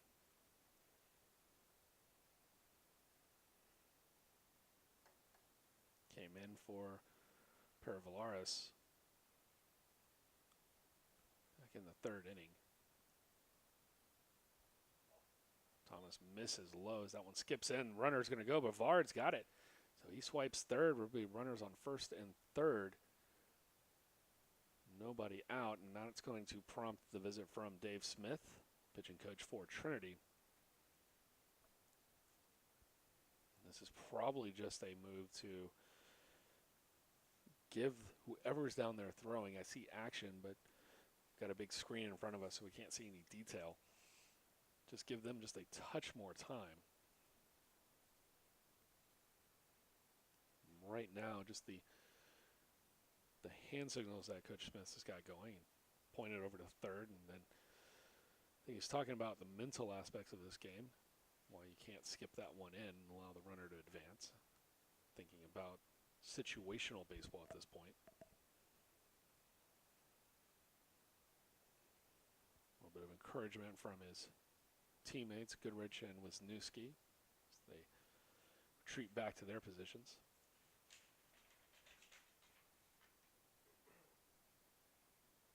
A little surprised he stays in, but, you know, you trust your guy, you tell him a couple of things, give him a pat on the back, you let him go back out there. Everything is a teaching exercise, especially in college baseball. That pitch to Michalski misses. Now 2-1 for the freshman from Buffalo.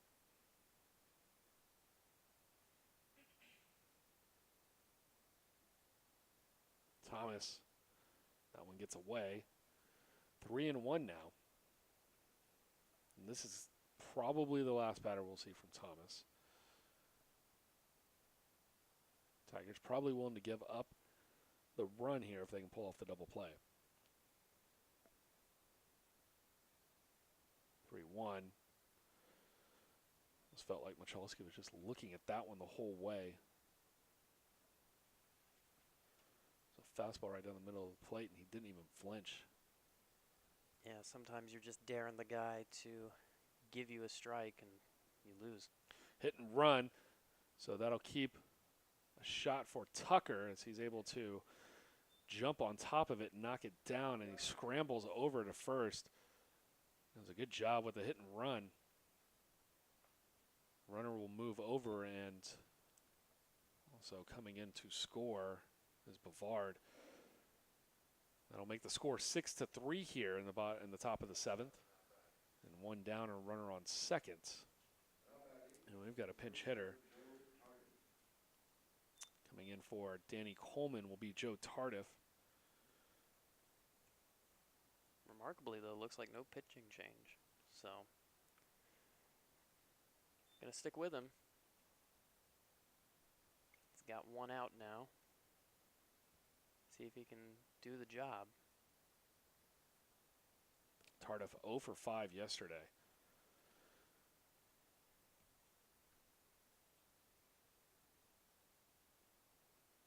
Big swing there on the first pitch, and he was way out ahead of it.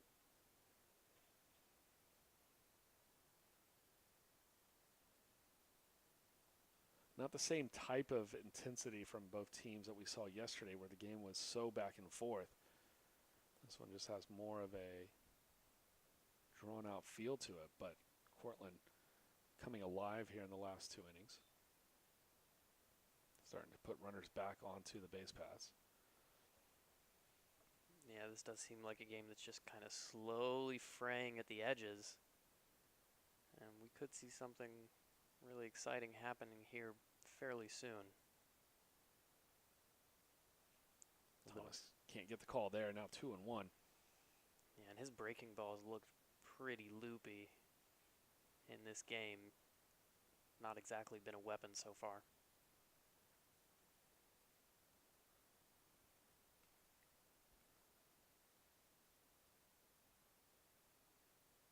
Oh, misses high and in. 3-1.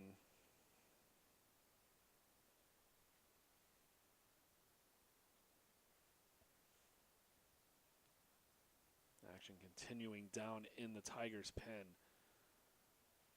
Big pitch here for Thomas. Taking again on 3-1. That was a straight take. He backed out of the box on that one. They are daring Thomas to throw strikes at this point. So far, he's been able to do so on both 3-1 counts. They put runners in motion, mostly because it was runner at first the last time they had a full count. I doubt we'll see that here.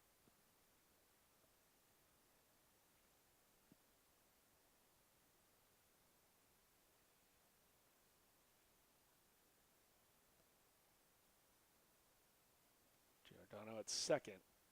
Tardif at the plate. And that one misses up and in, so it's a walk. And waiting to see if there's any movement. Doesn't look like it.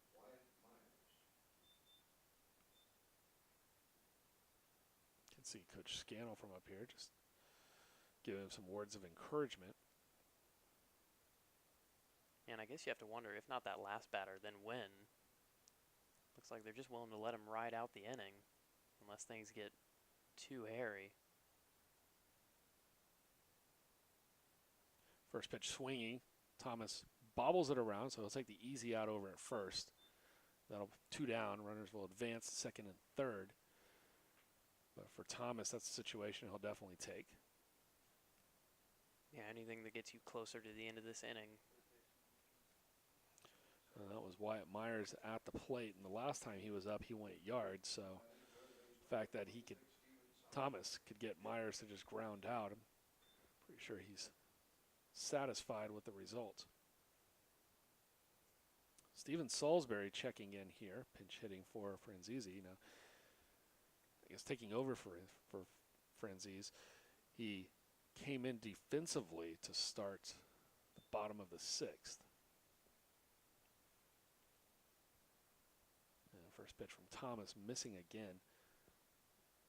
Don't have the breakdown on Thomas's balls to strikes right in front of me, but it can't be good. Evens up the count now, 1-1. Must have caught just a bit of that one.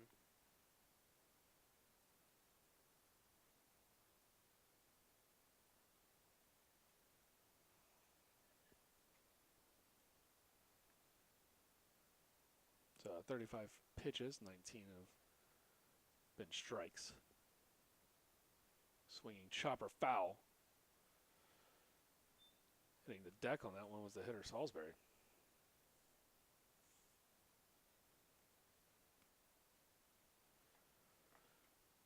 One and two, 2 out. It's a 3-run game. They've got 2 on. There's Giordano at third. And over at second is Tardif. At the plate of Salisbury, and if he can get a piece of one, the Red Dragons are right back in the middle of this. But Matt Thomas comes up with a huge strikeout to kill the rally. And the Tigers, although they gave up a run here in the top of the 7th, they'll go to the stretch, content with a 3-run lead. We'll be back here in just a moment for the bottom of the 7th.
Bottom of the 7th inning here in San Antonio.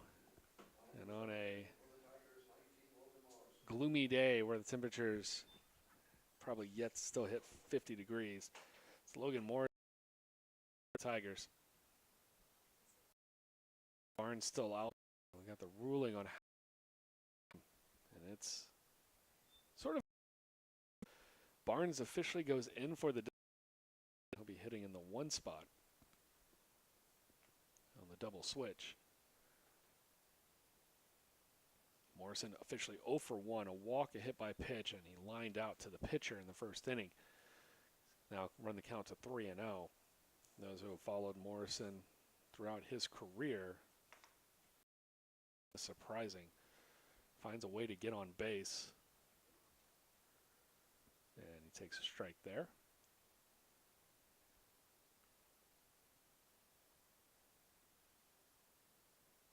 The 3-1 delivery. A little bit of a breaking. And that's now 3-2. Got some kind of cutter slider reaction. A little slutter. Swinging, putting it into the air, and a nice diving catch by Giordano. And coming up with a fantastic play to run his first hit of the afternoon. Take us back to the top of the order. That is the second time this game he has saved one of his pitchers with a fantastic play. He was gobbling everything up out there in center field.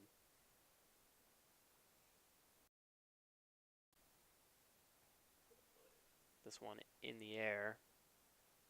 Left field and caught. So not a ton of danger on that ball.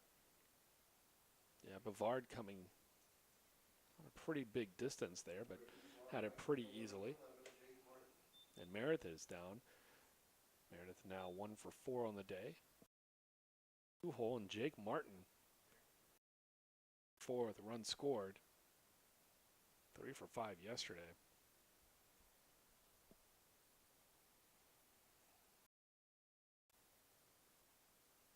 Reach base error that was almost 50-50 on whether it would go for a base hit or an error. Ruled in favor of, or ruled in against Martin's advantage. It's quickly ahead 2-0 here from Barnes.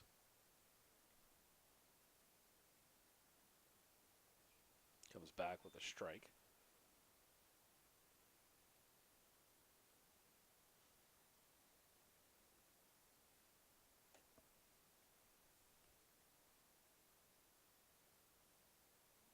Trying to hold the call there is not able to do so. Now runs to 3-1.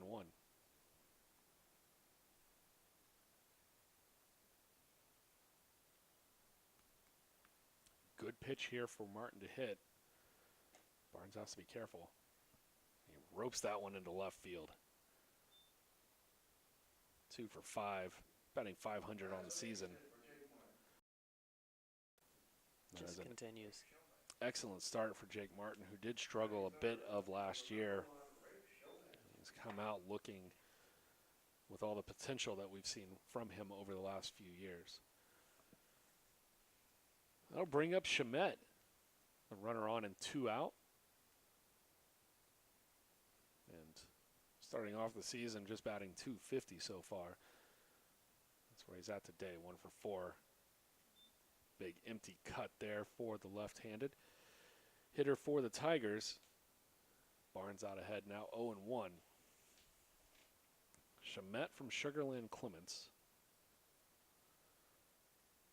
Big baseball area down Houston. That one misses, evens the count. You know, I think the biggest compliment I can pay Barnes is just that his breaking balls have a lot of shape, and that's not something you see from every pitcher at this level. They have a really defined shape, and when he's able to locate them, they're pretty nasty. Just misses the zone on that one.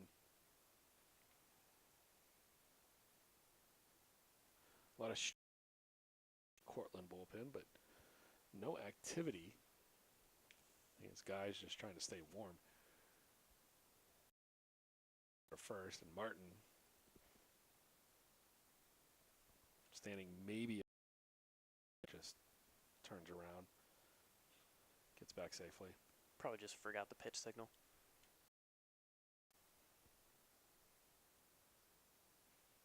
That one comes up empty. The count now 3-1. And if you're Rafe Shamet sitting on 2 for 8 on the young season, this could be a really interesting pitch for him. He looked a little bit out of sorts on the first swing of this at bat. Let's see if he can figure out Barnes here. That one misses, so it'll be a walk. And the first walk for Shamet today. He's on base for this, officially the third time he reached by error earlier in the first inning. That'll take us to our cleanup hitter, Michael Goodrich. Goodrich 1 for 3 with a run scored. Batting fourth, the catcher, number 22, Michael Goodrich. It's hard of the get on base here yesterday and today.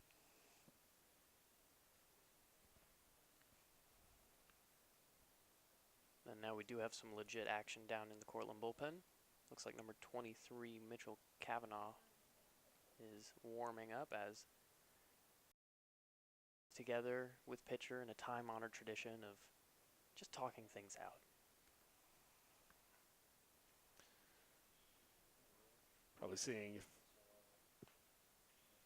they're going to be sitting next to each other on the flight home, which is coming up shortly here for Cortland. I mentioned it earlier. Cortland probably does have a cut time here. We're thinking it's probably 4:30 Central Time before they need to start making their way to catch their flight. Fortunately, the airport here in San Antonio, just down the road, it's probably about 2 miles away, so that should help. Goodrich, 6 home runs on a season a year ago. First pitch misses low. Martin on second, Shamet on first. Infield playing back. They're just looking for that one out. Second baseman Corpion sort of holding on Martin, at least giving him some chatter over there.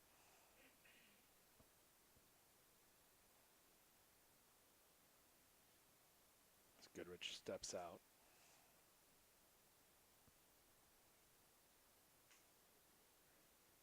Tiger catcher's ready, and so is Barnes. Here's the pitch. That one misses low, now 2-0.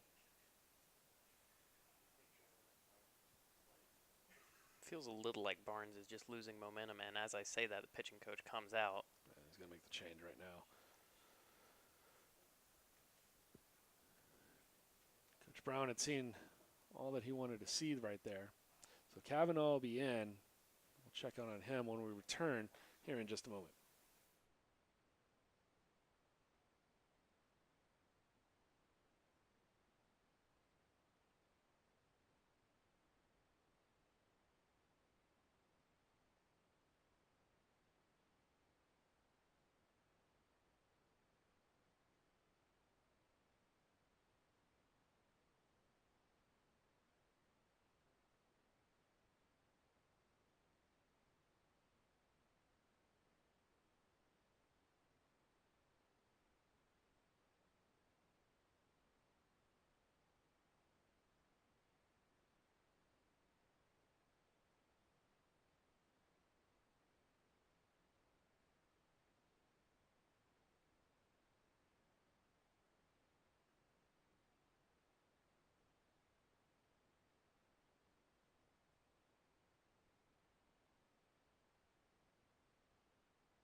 Welcome back. Mid-at-bat pitching change.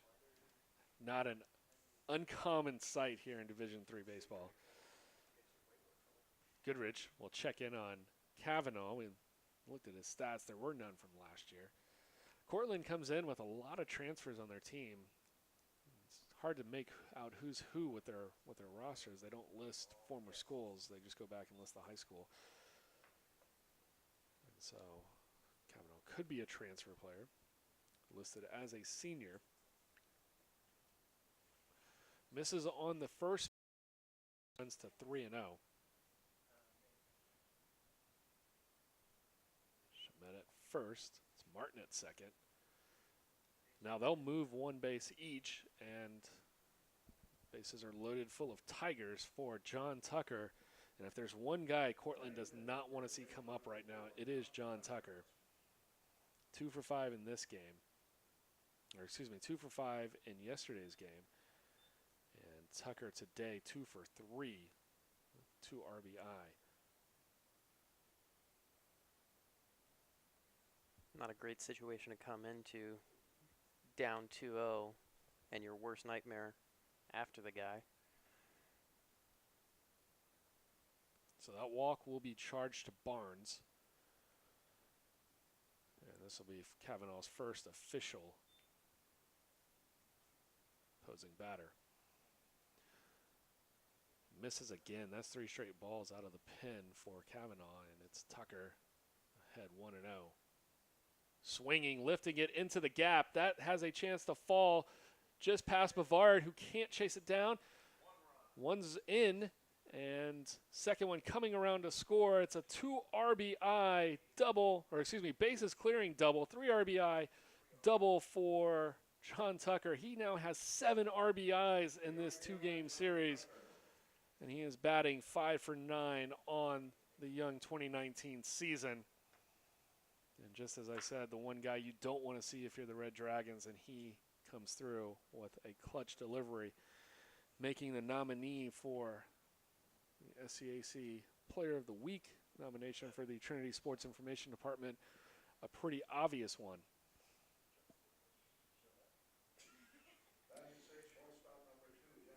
So with 2 out and a 9-3 lead, it's going to be Jack Wisniewski, sophomore. Shortstop, 2 for 4 on the day, has 2 RBI. And he takes strike 1. All of those runs will be charged against Barnes.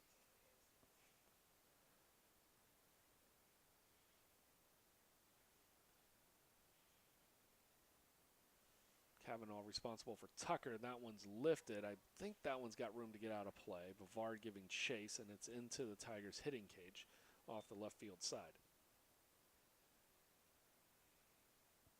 Kavanaugh looks a little bit cleaner in this at bat.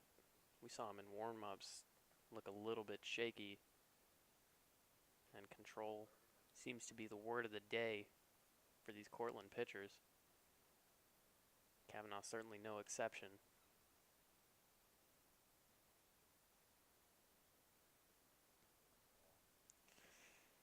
Comes in and misses on the inner part. That's a good miss. Had Wisniewski 0-2. So he's still got the advantage. See if he can find the strikeout he needs to end it out. And he does. So Wisniewski down on strikes, and Kavanaugh gets out of the inning, but the Tigers do the damage. John Tucker, a bases clearing double, gets 3 RBI, and the Tigers extend the lead to 6. They're up 9-3. We'll be back for the 8th here in just a moment.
Top of the 8th, and Matt Bruno wasting no time, slapping a single back up the middle into center.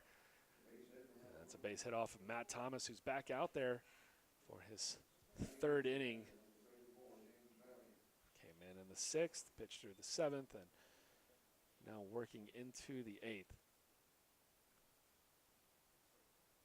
Bruno looking to start a little bit of a rally as Cortland, with 2 outs, just kind of fell apart in the bottom of the 7th. First pitch up and in, brushing back, Varian.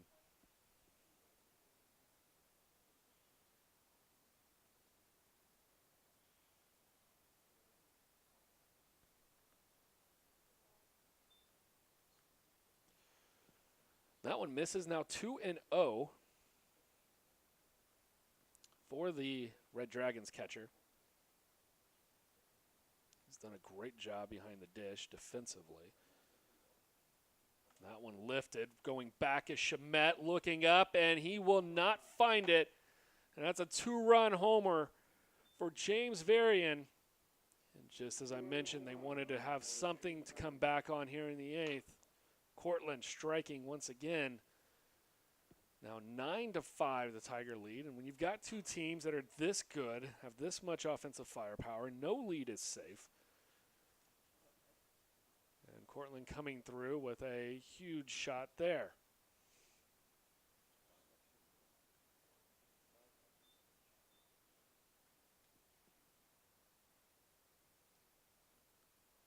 Thomas delivers. And this is Brian Corpion, who already had 1 at-bat. That came back in the 6th inning. He struck out. Check swing there, fouls it up and out of play. What a huge shot by Varian. It's got to give life into that dugout after the 3-run 7th inning for the Tigers. Get some of those back. Now Corpion fouls that one back out of play. That'll reach the shot put area over on the track. Thomas ahead 1-2.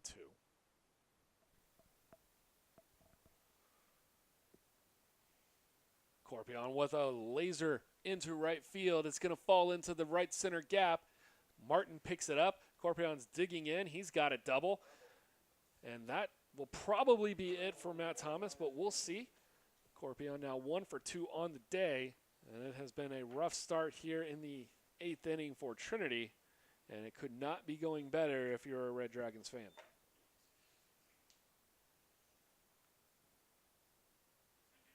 Goodrich out to talk to Thomas. And I'm sure we'll see the staff for Trinity come in after a few more seconds. Unless they just don't have anybody ready. They had somebody warming up down there. And now Dave Smith's going to make the change. Typical fashion, you run your catcher out there as long as you possibly can, and then when they say, okay, it's time to break this up, then your pitching coach says, all right, now it's my turn to come out there. So with that break, we'll be back in just a moment and catch you up on who's coming in for the Tigers.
Welcome back.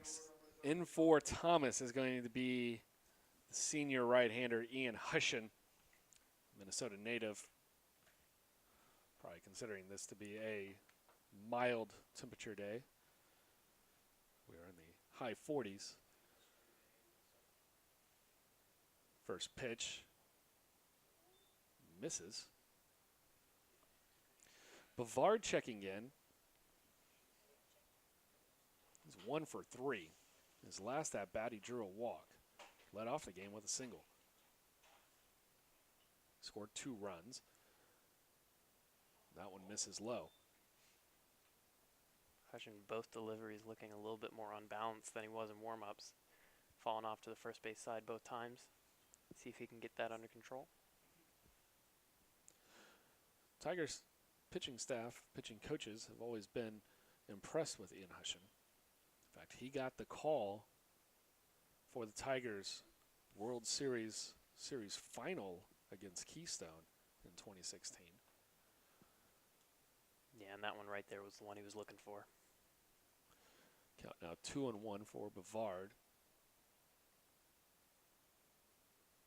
Left fielder hoping to continue the damage already started here in this inning by the Red Dragons. That's a big swing. Can't blame him for trying. Now 2-2.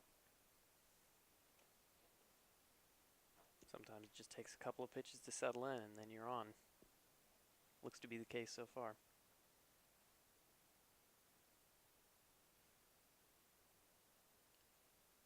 Hushin looks at Corpion, now delivers. Can't catch that corner, and it's now a full count. First base is open. If you're Hushin, you don't really care. You'd rather get him out here. I think even if you move the runner over, still have that 4-run lead. So giving up one more is not that big of a deal, but that could be as he misses down low, and it brings up Giordano. And just as we were talking about John Tucker being the guy for the Tigers when he came up with the bases loaded and helping the Tigers extend their lead, Giordano 3 for 4 on the day. He bats in the 2-hole spot, so no RBI so far. But a big spot here for the center fielder who's done it at the plate and in the field.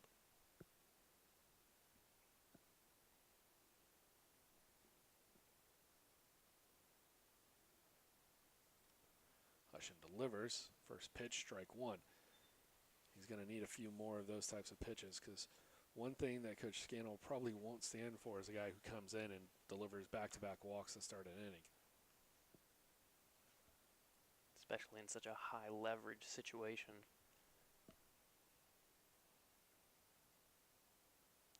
That one in the interior part of the plate, and it swings Giordano around. Pirouettes out of there. 1-1. Corpion at second, Brevard at first. Hushin delivers. Changeup. They got Giordano to go for it, and now 1-2. Good solid pitch. And the good thing about his issue, which so far has been his balance, is if it's only one thing and I can spot it, the pitcher knows about it, so always a chance for them to correct.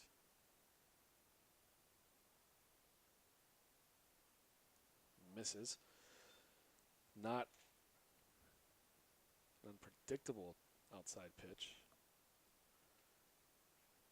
I think on 1-2, Coach Smith's going to not give you anything to hit. That levels the count now at 2. Puts Hushin in a spot here to make the pitch, which he does, and there's one down. So a big job by Ian Hushin there. There goes the boogeyman back to the dugout. And that was a huge play because if Giordano finds a way to get on base, you've got the tying run at the plate. Instead, Michalski comes up, and all he can do is bring him within 1. Not to mention you get an out of it.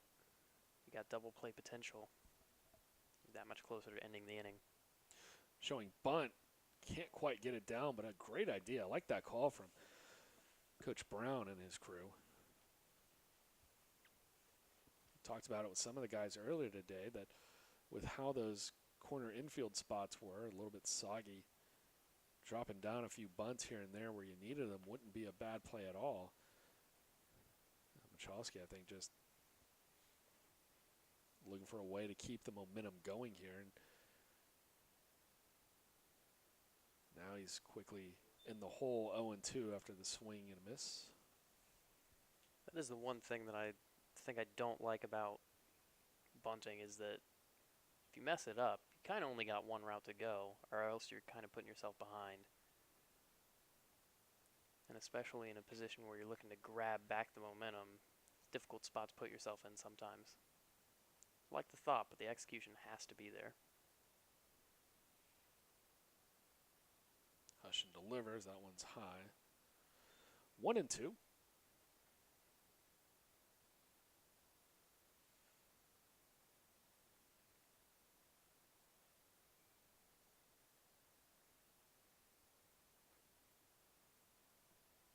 Obviously, Hushin doesn't have 99 pitches. Stat crew not syncing up correctly for that. That one misses. Now 2-2.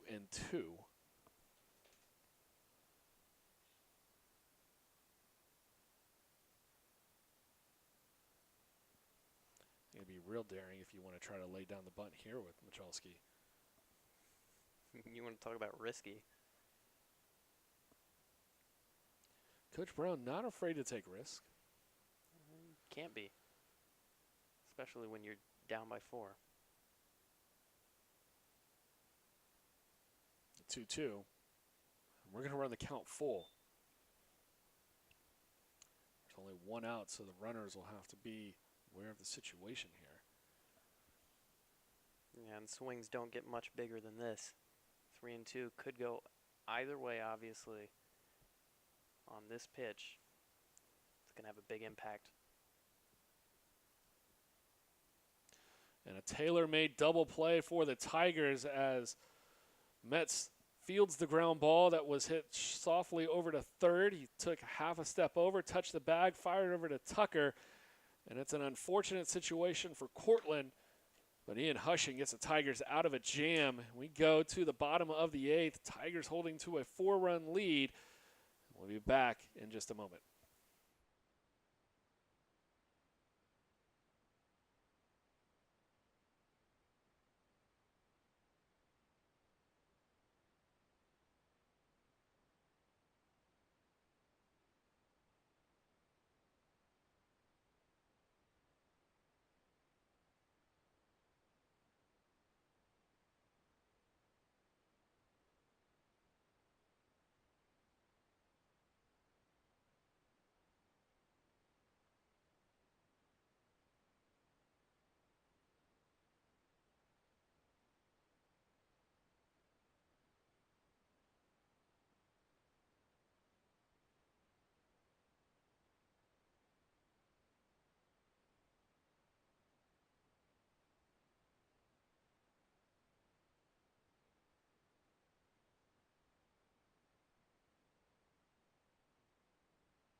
Bottom of the 8th inning, and it's going to be the guy who sent us to the 8th, MJ Metz. He made the play in the field, got the double play started, and he'll be up at the plate.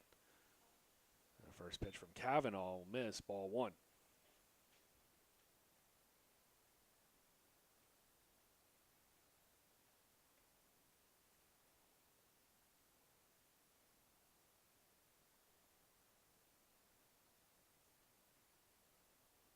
Kavanaugh a little bit shaky here to start, now 2-0. Struggled with his first batter. Had to serve up a beautiful pitch to Tucker. Tucker was able to drive in 3. Metz gets a piece of this one. That one's floating. If it stays fair, it's gone. And Foul. Oof. That one was tight. Tricky ground rules here in San Antonio, but Mets wasn't even close to making it easy for the umpire.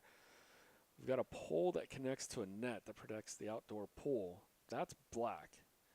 If it doesn't touch it, it's fair because that ball, the pole itself is just foul. And so that ball was hit well over it. Mets probably got that one into the outdoor pool, and he takes strike 2.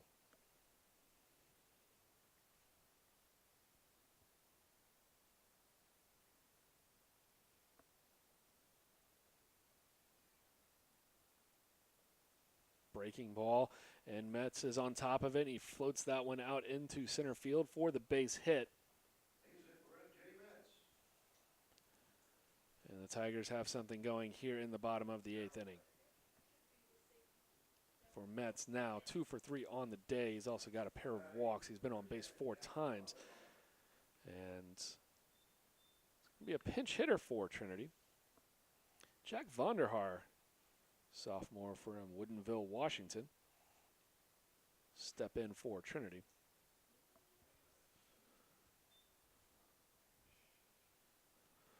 The lefty swings and comes up empty. Now strike 1.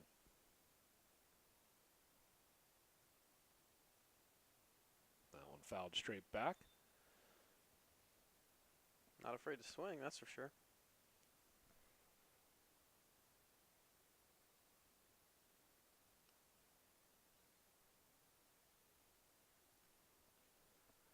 Vonderhaar had some pretty big hits for the Tigers last year. He's going to be down on 3 pitches here in his 2019 debut. There'll be 1 out. And stepping to the plate be number 7, Jimmy Tatum. Getting these substitutions here on the fly. Tatum, the junior from Thousand Oaks, California. Thousand Oaks, home of the 2017 World Series champion, Cal Lutheran. He sends this one on a ride. Going back is Brevard. He's got a play on it at the track, and he's able to take it about a foot inside of the warning track. Jimmy Tatum comes up just empty on his swing. And there's 2 down with 1 on.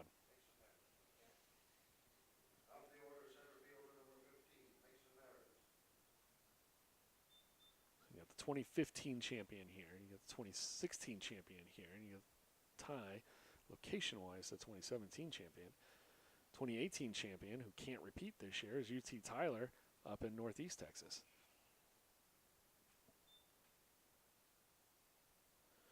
Back to the top of the order for Mason Meredith. 1 for 4 with a run scored.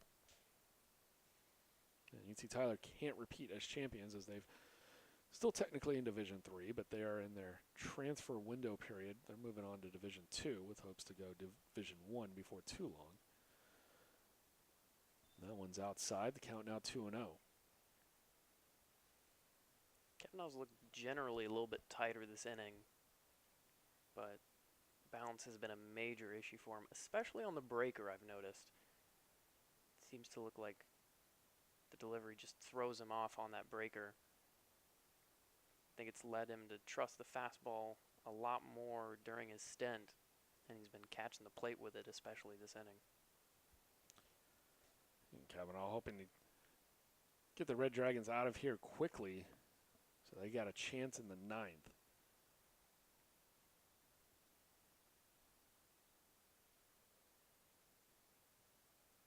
Marion out there with a little bit of encouragement.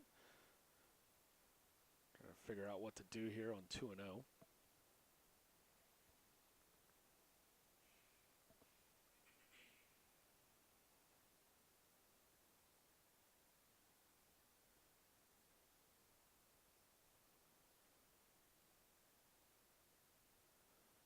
Meredith taking over in center field. That area patrolled last year for the Tigers by Blake Frampton. Sends that one on a line shot into the gap in left center. Going back, it's going to 1-hop, 2-hop onto the track. Run's going to come in to score, and it's going to be an RBI double from Mason Meredith. He's 2 for 5 on the day. That's his first RBI. And the Tigers now have a 10-5 lead. But I mentioned earlier, you can't call anything safe. Cortland very capable of striking in the ninth, change the complexity of this one. But right now, everything rolling for the Tigers. Yeah, and unfortunately, we are going to have the time aspect come into things at some point. We're not sure exactly when that'll be. But as I was saying with Kavanaugh, it's pretty much exactly what I mentioned. He's looked tighter, but he's just catching a lot of the plate. Stepping in for the Tigers, breaking ball strike 1, Jake Martin. Martin 2 for 5 here today. He was 3 for 5 yesterday. He's been hitting everything on a line. Nice breaking ball again. So he's found a pitch, Kavanaugh has, that he's enjoying and he feels comfortable throwing. Yeah, I think he snapped that first one off and went, oh, that feels good now. Tries it again, but he throws it a little bit further outside. Not a bad idea. 10 runs, 15 hits, no errors for Trinity. 5 runs, 13 hits, 4 errors for Cortland.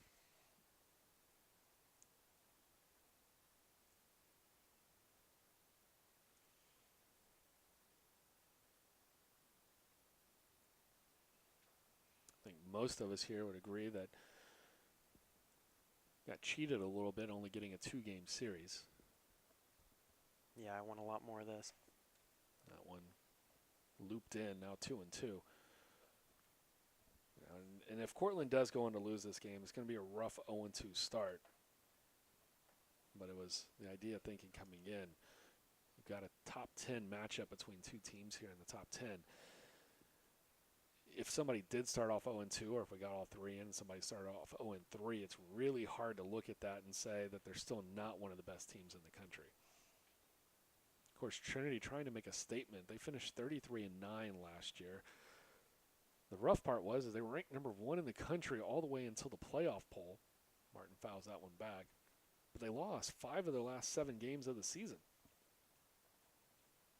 They were on a roll and then just hit a wall and then just kind of fell apart completely. Didn't get a bid. That bid presumably went to UT Tyler, and Martin, did he get a piece of it? He's staying in there like he did. So that will be fouled off. Looking at what everybody had to look at, UT Tyler was seemingly the team that got in on the last bid, getting one of those coveted Pool C bids. And they went all the way and made the run. Now Trinity last year beat them 15-5 at their place in Tyler. Check swing, ball out in front, Varian looking for it and scooting down to third. It's going to be the runner, and the count runs full. So Meredith heads up play there. And that's rough on Kavanaugh, but you have to put this batter away earlier. If you got him 0-2, 2 curveballs, and now we've seen several pitches and not been able to put him away. And eventually it turns into a walk. Yeah, and Kavanaugh's out there for better or worse at this point because they've got nobody loosening up unless they want to bring in a position player. Now, we did mention that earlier when Barnes was pitching, when he came in, he actually took out the DH. That doesn't have any bearing on making a substitution here, but at the same time, if you take out Kavanaugh, it doesn't change your hitting as much. You can put a guy into pitch because that one's already killed. Runners on first and third for Rafe Shamet. He's 1 for 4 on the day, but he walked his last time up. Takes a breaking ball, strike 1. So Kavanaugh finding that breaking ball again. I think he's just afraid to throw it when, hitters up there holding on 2 strikes. Yeah, I think he's kind of pitching backwards now, and he's worried that they're still expecting it. Got it again. I could just go with it, man, Yeah, I mean, there's a chance that Shamet gets a hold of one here, but at this point, you got to get out of the inning without giving up this run. And if you're going to walk Shemet, then you're looking at Goodrich, who's done well enough today as well.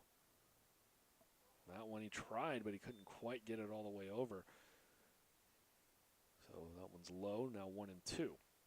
At this point, though, the way he's looking, I'd rather spike a curveball than end up throwing a fastball down the middle or miss with 3 fastballs. Or I'm just going full Lance McCullers at this point. Let's see what he has here for 1-2. And there it is. Breaking ball for strike 3, just as you mentioned, and Kavanaugh and the Dragons are out of the inning. But Tigers are able to put one back on the board. They push that lead to 5. It's the last chance for Cortland. They need 5 to tie, 6 to take a lead and push Trinity to a take-all 9th. We'll be back in just a moment.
Thank you, boy. And welcome back. Top of the 9th inning here for Cortland.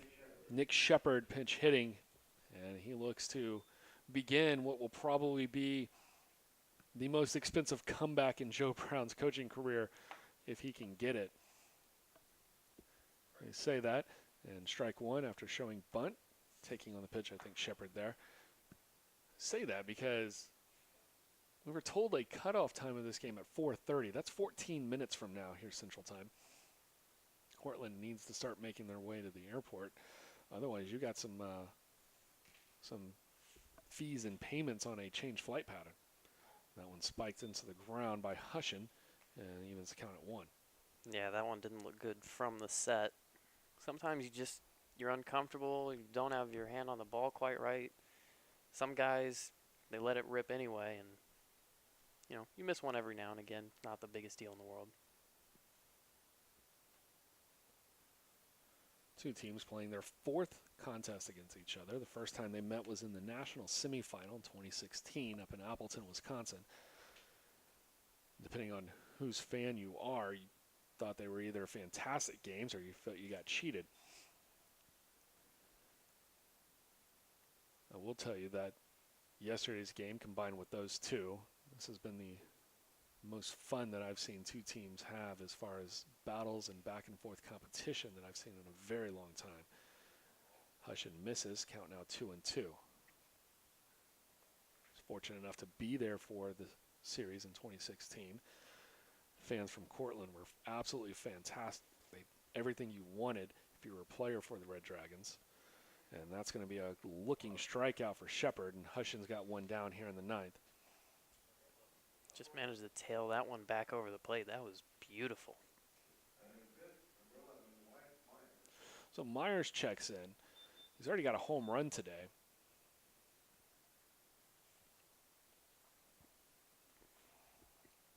Unfortunately for Cortland, they need 5 of those. You only get them one at a time. If there's a guy to get it started for you, it's either this guy or Giordano. That one's a home run and a silo, but falling foul.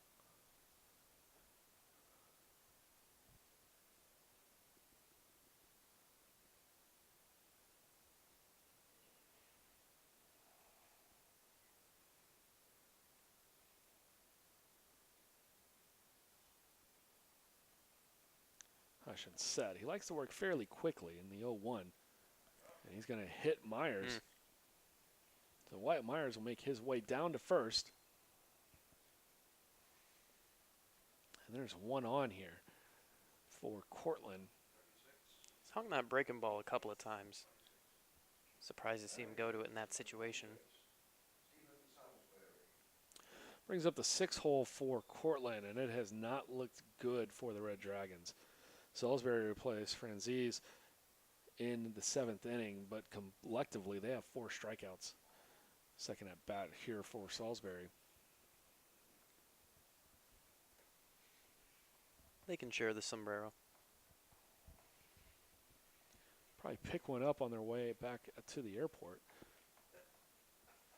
Find themselves a novelty shop here in San Antonio.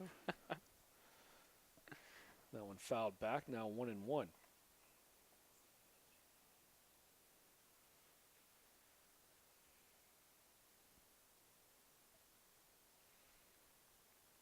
Tucker holding on over at first base. It's called strike, now 1-2. He wishes he would have swung at that. That's probably the most of the plate that Hushin has given up in his whole stint, at least that I remember.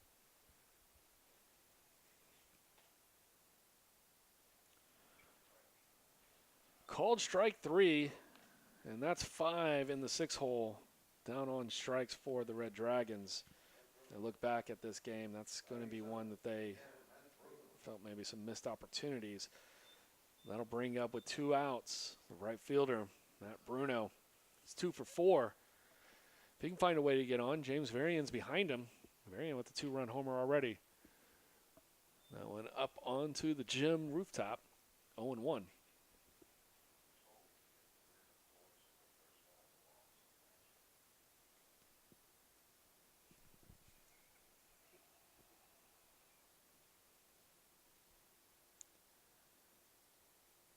Hushin deals, misses low and inside, and evens the count at 1.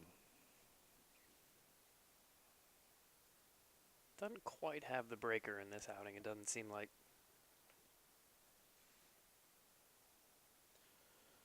I'd like to thank everybody for tuning in here early on in the Division III season. That one misses, now 2-1. We saw the schedule, we were very excited. I think either way, when you get a chance to get a series in between 2 teams that are ranked or not, if 2 programs who have been putting it together for the last few years get a chance to play each other, especially 2 that don't get to see each other very often, that's called strike 2. You just want to take it, you want to soak it in, and you get a chance to see 2 teams who are really good within their own regions. Obviously, Cortland coming out of the New York Regional year after year, and Trinity representing the West.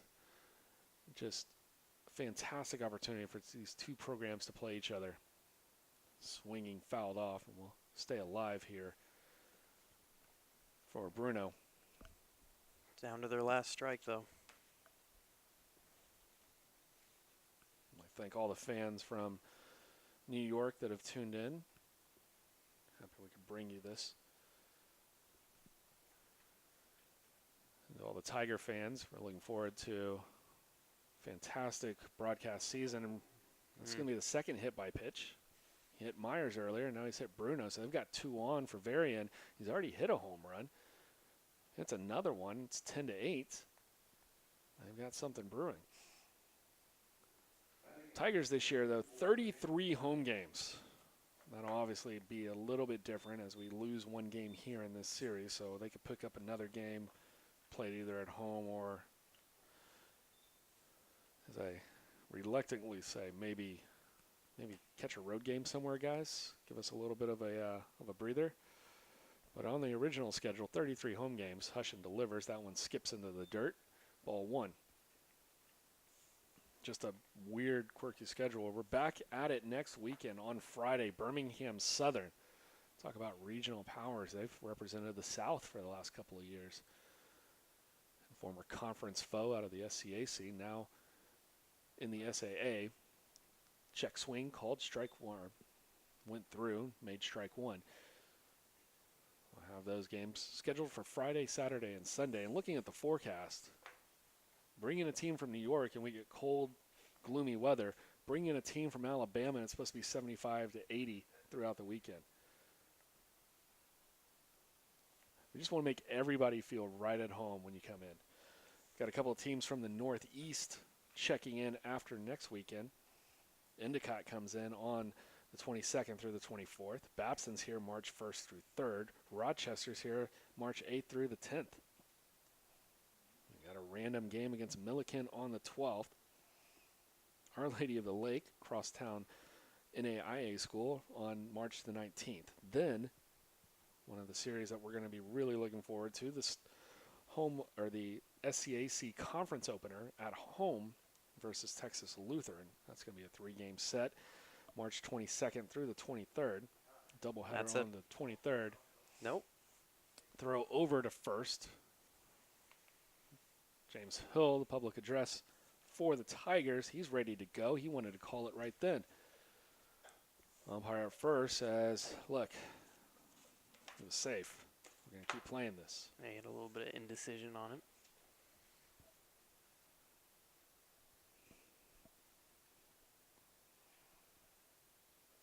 Fouled back. Count runs full. Now we got a 3-2, 2-out pitch coming from Hushin. He's got 2 on. Varian's not going down. And, you know, interviews that you hear from Coach Brown talks about this team does not go down without a fight. You know, he said it in 2016. Other teams say it, they do it. And you see right here, they've put 2 on. They're down 5 in the 9th. They're going to lift that one. That's getting out of play. Do it again. Said that one's getting out of play. That one almost came back in for Jake Martin.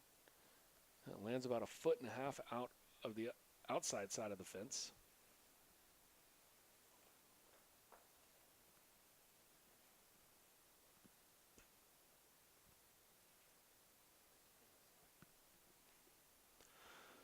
See if Hushin can deliver here for Trinity, or if it's Varian picking up more on his successful day so far. He's 3 for 4, run scored, 2 RBI. Sends a shot, that's going to clear out foul. Finds its way into the parking lot out beyond right field. Pull the trigger on that a little bit sooner, and all of a sudden you're looking at a 2-run game.